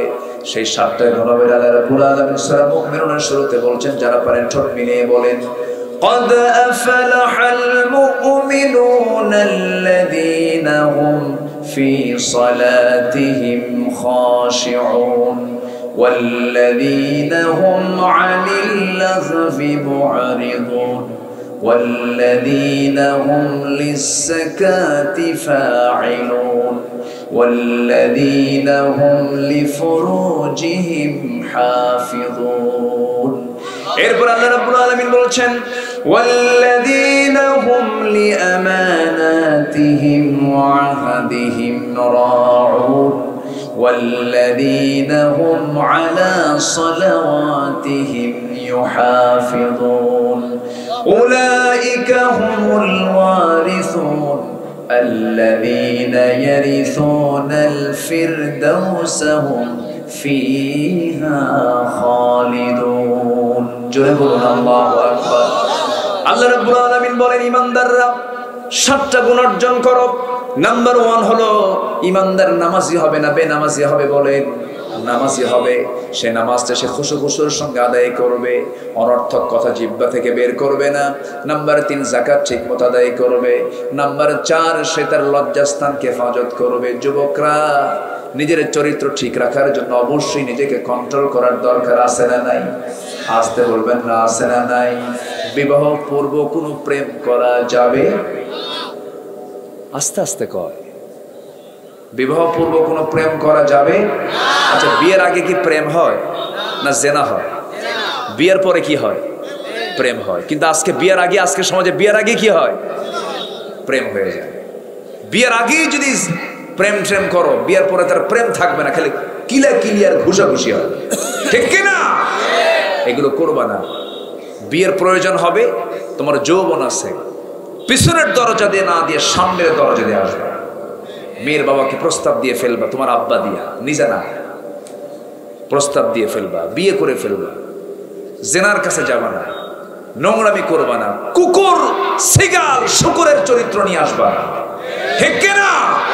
আমি মানুষ, আমার মানুষের চরিত্র যেন আমার মধ্যে থাকে, এই দিকটা তোমার খেয়াল করতে হবে। তোমাকে ঈমান নষ্ট করার জন্য তোমার সামনে উলঙ্গ হয়ে নারীরা সামনে দাঁড়াবে আখিরের জামানায়। সেই দৃশ্যকে আমরা দেখছি না আজকে?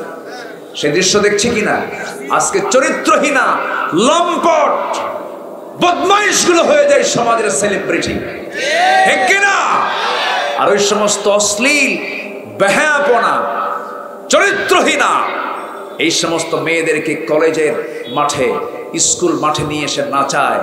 আর যে নেতারা হাতের তালি মারে, ওই সমস্ত নেতৃত্বের মুখে জুতা মারা দরকার। ঠিক কিনা? জুতা মারা দরকার।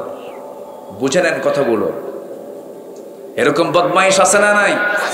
এমন অসভ্য বাপ আছে, নিজের মেয়েকে মঞ্চে তুলে দিয়ে মেয়েকে বলে, তুই না, মা তুমি নাচো। মেয়ে নাচে, বাবা হাতের তালি দেয়, থাপড়ায় 32 দাঁত ওই বাপের ভাঙা দরকার। সচেতন হতে হবে। আজকে নোংরা মানুষগুলো সমাজের নেতৃত্বের আসনে বসে গেছে। মসজিদ কমিটি পর্যন্ত দখল করেছে সুদখোররা। কথা বলবো? কথা তো কেবল শুরু হচ্ছে আমার।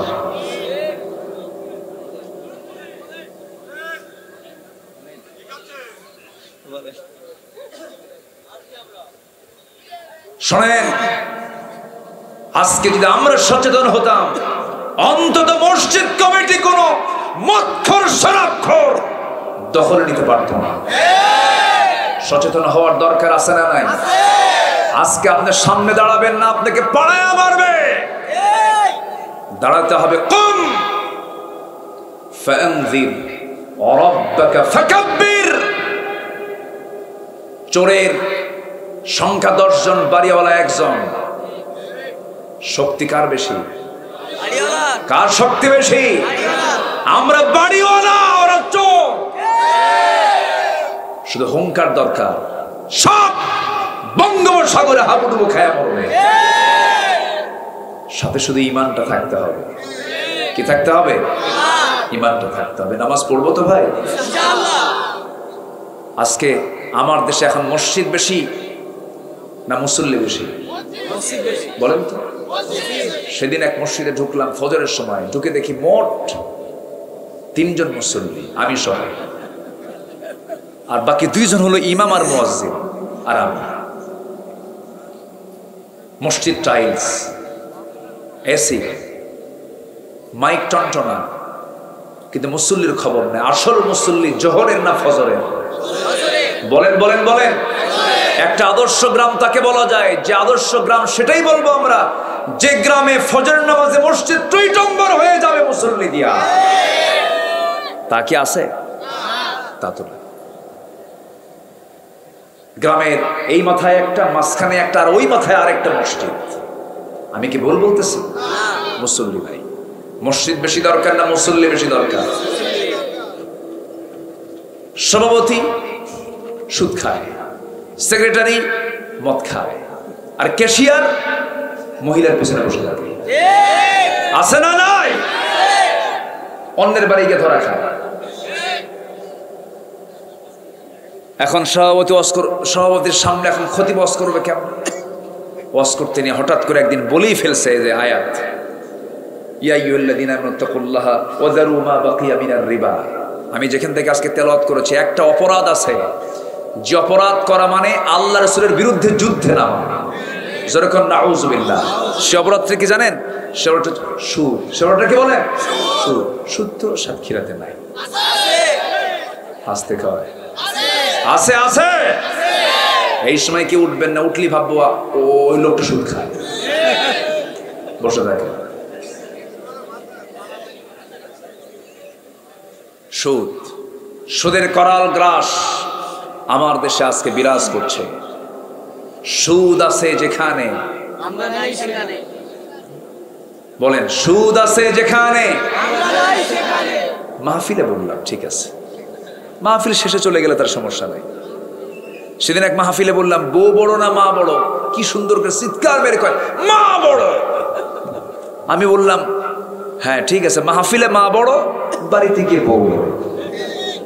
কি আমি কি ভুল বলছি? বিয়ের আগে ভালোই থাকে মা, বিয়ে করলে মাটা পর হয়ে যায়। আমি কি ভুল কিছু বলছি? বিয়ের পরে এই চিত্র পাল্টাবে কেন?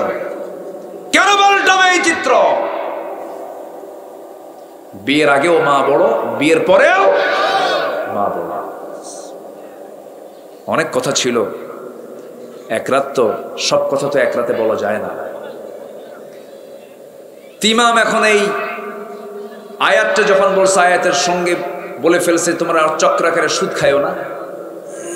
এই খুতবা দেওয়ার সঙ্গে সঙ্গেই নামাজ শেষ। সভাপতি ইমাম সাহেবের সামনে মুখোমুখি দাঁড়িয়ে বলতেছে, হুজুর আপনি সুদের বিরুদ্ধে ওয়াজ করবেন, ভালো কথা করছেন, আয়াত আসছে সমস্যা নাই, কিন্তু আপনি সুদের কথা বলার সময় আপনি আমার দিকে তাকায় তাকায় বললেন কেন? কি কথা কি বুঝলেন? চাকরি আছে? আজ থেকে চাকরি আছে? আমরা সেই ইমামকে দেখতে চাই বাংলার জমিনে, যে ইমামরা বিচার করবে। জোরে বলি ইনশাআল্লাহ। আমার রাসূল ছিলেন পাওয়ারলেস ইমাম না পাওয়ারফুল ইমাম? রাসূল বিচার করেছেন মসজিদের মেম্বার থেকে। সম্মানিত ভাইয়েরা, সম্মানিত বন্ধুগণ, অনেক কথা। 7টা গুণ আমরা ইমানদার যদি হতে চাই, আমরা 7টা গুণটা অর্জন করবো আমাদের জীবনে। জোরে বলি ইনশাআল্লাহ। 4টা কাজ করো, আল্লাহ বলছেন তোমার মধ্যে থেকে ভয় এবং চিন্তা আমি আল্লাহ নিজে দূর করে দেব। 1 নাম্বার হলো ঈমান আনো ভালো করে। নাম্বার 2 হলো ওয়ামিলুস সলিহাত, নেক কাজ করো। নেক কাজ বলতে পৃথিবীতে যত হালাল কাজ, সমস্ত কাজকে নেক কাজ বলা হয়। যেমন আপনি মাহফিল থেকে বাড়িতে চলে যাবেন, বাড়িতে যাওয়ার পথে রাস্তায় দেখতে পেলেন একটা খোয়া পড়ে আছে ঠিক মাঝখান বরাবর, একটা আদলা ইট পড়ে আছে, খোয়া পড়ে আছে। ওই ইটের উপরে, খোয়ার উপরে কারো পা পড়লে পা পিছলে গিয়ে ভেঙে যেতে পারে। আপনি সেই খোয়াটা আস্তে করে সরাইয়া রাখলেন আর সাইডে রাখলেন। আল্লাহ রাসূল বলছেন এটাও ঈমানের একটা শাখা, এই কাজের জন্য আল্লাহ পাক তাকে জান্নাত দিতে পারে। নেক আমল বলতে বোঝায় হলো কল্যাণমূলক যত কাজ আছে, যত ভালো কাজগুলো আছে, সমস্ত কিছু হলো নেক আমল। আমার বন্ধুগণ, ওজনে কম দেওয়া খুব নেক আমলের কাজ। নেক আমল ওজনে কম দেওয়া লোক সাতক্ষীরাতে মনে হয় নাই। আসতে বলবেন না, আছে না নাই? এখন ওজনে কম দেবে কেমনে? কারণ সব তো ডিজিটালে মাপে। কিসে মাপে? এটা কি কম বেশি হয়? হ্যাঁ, মাথা টাল হলে ওটাও টাল হয়, মাথা টাল হলে ওটাও টাল হয়ে যায়। ওজন কম বেশি করার একটা সূরা আছে, ওয়াইলুল লিল মুতাফফিফিন, ধ্বংস হোক তার যারা ওজনে কম বেশি করবে। আমার বন্ধুগণ, সবকিছুই আমার আপনার জন্য নেক আমল হবে যদি সেটা আল্লাহর নিয়ম মাফিক হয়, আর সবকিছু আমার আপনার জন্য বদ আমল হয়ে যাবে যদি আল্লাহর নিয়ম মাফিক না হয়। নাম্বার 2 হলো যারা নেক আমল করে দুনিয়া থেকে বিদায় নেবে, ঈমান যারা আনবে। নাম্বার 3 হলো ওয়াকামুস সালাহ, যারা নামাজ কায়েম করবে। আজকে আমার দেশে কি নামাজ কায়েম আছে নাকি? আজ থেকে নামাজ কায়েম আছে? নামাজ আদায়ের কথা আল্লাহ রাব্বুল আলামিন মাত্র একবার বলেছেন, আর নামাজ কায়েমের কথা বলেছেন একবার না বারবার, একবার না বারবার।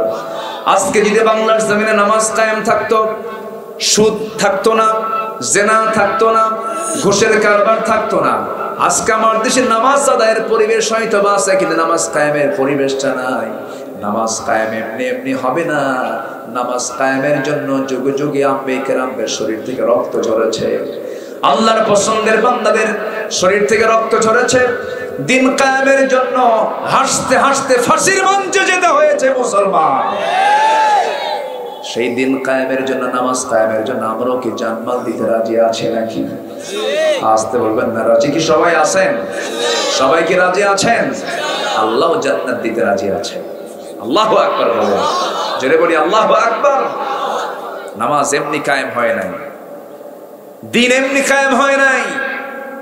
আমার নবীজি এই দিন কায়েমের সংগ্রাম করতে গিয়ে নবীজির দেহ থেকে রক্ত ঝরেছে, নবীজির পবিত্র দেহ থেকে দাঁত ভেঙে গেছে। উহুদের ময়দানে যুদ্ধ করতে গিয়ে আমার নবীজি হেলমেট পরেছেন, যুদ্ধের ময়দানে দাঁড়ায় আছেন। এমন সময় এক কাফের দূর থেকে নবীজির মুখ বরাবর লক্ষ্য করে একটা পাথর মেরে দিয়েছে, সামনের দুটো দাঁত ভেঙে গেছে। বাকি জিন্দেগি উহুদের দিন থেকে নিয়ে বাকি জিন্দেগি আমার নবীজির চেহারা সৌন্দর্য নষ্ট হয়ে গেছে। দুটো দাঁত হারা অবস্থায় রাসূল কথা বলেছে। উহুদের দাঁত চলে গেছে কোমরে, খন্দকের ময়দানে কোদাল মারতে মারতে কোমর চলে গেছে। দিন কায়েম করতে গিয়ে নবীজির কোমর ভেঙেছে, দাঁত ভেঙেছে। উহুদের ময়দানে আমার রাসূলকে টার্গেট করে দুনিয়া থেকে বিদায় করার জন্য কত ষড়যন্ত্র করেছে। আমার নবীজির কপালের মধ্যে লোহা ঢুকেছে, গালের মধ্যে শিরস্ত্রাণের লোহা বিদ্ধ হয়েছে, আমার নবীজির শরীর থেকে রক্ত ঝরেছে। এত কষ্ট করেছেন আমার নবীজি উহুদ যুদ্ধের ময়দানে। সবাই জানতে পেরেছে রাসূল বুঝি দুনিয়া থেকে বিদায় নিয়েছেন, নবীজি বেঁচে নাই। এই সংবাদ চতুর্দিকে ছড়িয়ে পড়েছে। যুদ্ধের ময়দানে ৭০ জন সাহাবী শাহাদাত বরণ করেছেন। আমার নবীজি শেষ পর্যন্ত হাইয়ান মাজরুহান, আহত অবস্থায় বেঁচে ছিলেন। নবীজির মাথায় ব্যান্ডেজ লাগানো, নবীজির দাঁত ভাঙ্গা। আমার নবীজির সঙ্গে সঙ্গে সংবাদ পেলেন তার চাচা আমির হামজা দুনিয়া থেকে বিদায় হয়েছে। লাশের সামনে গিয়ে দাঁড়ায় দেখেন তার আপন চাচার 2 চোখটা নাই, কান 2টা নাই, নাকটা তুলে নিয়েছে, হাত 2টা কেটে ফেলেছে, পা 2টা কেটে ফেলেছে। রাসূল বলেন সাহাবীরা দেখো আমার চাচার লাশের দিকে তাকায় দেখো, বুকটা চিরে কলেজা পর্যন্ত বের করে নিয়েছে। ও আমার ভাই, ও আমার সাহাবীরা, আমার এই চাচা যে দিন প্রতিষ্ঠার জন্য যে ত্যাগ স্বীকার করলো, তোমরা বেশি দিন অপেক্ষা করো না, এই জমিনেই আল্লাহর দিন কায়েম হয়ে যাবে। যখন সুবহানাল্লাহ। আমার নবীজি বলেন সাহাবীরা আমার চাচা আমির হামজার লাশ এবং আমার প্রিয় সাহাবী আব্দুল্লাহ বিন জাহাশের লাশ এক কবরে দাফন করে দাও। কারণ আমার সাহাবী আব্দুল্লাহ বিন জাহাশের লাশের যে অবস্থা, আমার চাচার লাশের সে অবস্থা। নাক কাটা কান কাটা অবস্থায় সেদিন তারা আল্লাহর সামনে হাজির হবে। আল্লাহ বলবেন, ও আব্দুল্লাহ, আল্লাহ বলেন, ও আমির হামজা, ফিমা যদি আনফু, তোমার নাক কেন কাটা? ও উদুনক, তোমার কান কেন কাটা? ওই সময় আমার এই চাচা, আমার এই সাহাবী আব্দুল্লাহ আল্লাহর সামনে দাঁড়িয়ে বলবে, আল্লাহ আমার নাক কেটেছে, আমার চোখ তুলে নিয়েছে তোমার জমিনের দিন কায়েমের সংগ্রাম করার জন্য। আল্লাহ সেই দিন বলবেন, ও আব্দুল্লাহ, ও আমির হামজা, আজকে তোদের কোনো বিচার করব না, আজকে তোদেরকে সোজা জান্নাত দিয়ে দিলাম। জোরে কোন সুবহানাল্লাহ। আমার বন্ধুগণ, নামাজ কায়েমের সংগ্রাম করব আমরা। নাম্বার 4 হলো যাকাত যারা আদায় করবে, এই 4টা কাজ যারা করবে, আল্লাহ রাব্বুল আলামিন বলছেন, আল্লাহ রাব্বুল আলামিন দুটো অফার দিয়েছেন। এক নম্বর অফার হলো লাহুম আজরুহুম ইনদা রাব্বিহিম, আল্লাহ বলছেন তাদের জন্য আমি আল্লাহ সীমাহীন পুরস্কার রেখে দিয়েছি। জোরে বলুন সুবহানাল্লাহ। নাম্বার 2 হলো ওই সমস্ত বান্দার জন্য দুনিয়াতে এবং আখিরাতেও কোনো চিন্তা নাই, কোনো ভয় নাই। জোরে বলি সুবহানাল্লাহ। আল্লাহ তুমি এই আয়াতের অনুকূলে আমাদের জীবনকে সাজানোর তৌফিক দাও। জোরে বলি আমিন। অনেক রাত করে ফেলেছি, অনেক কষ্ট দিয়ে ফেললাম, তাই না? আপনাদের অনেক কষ্ট পেয়েছেন মনে হয় আপনারা।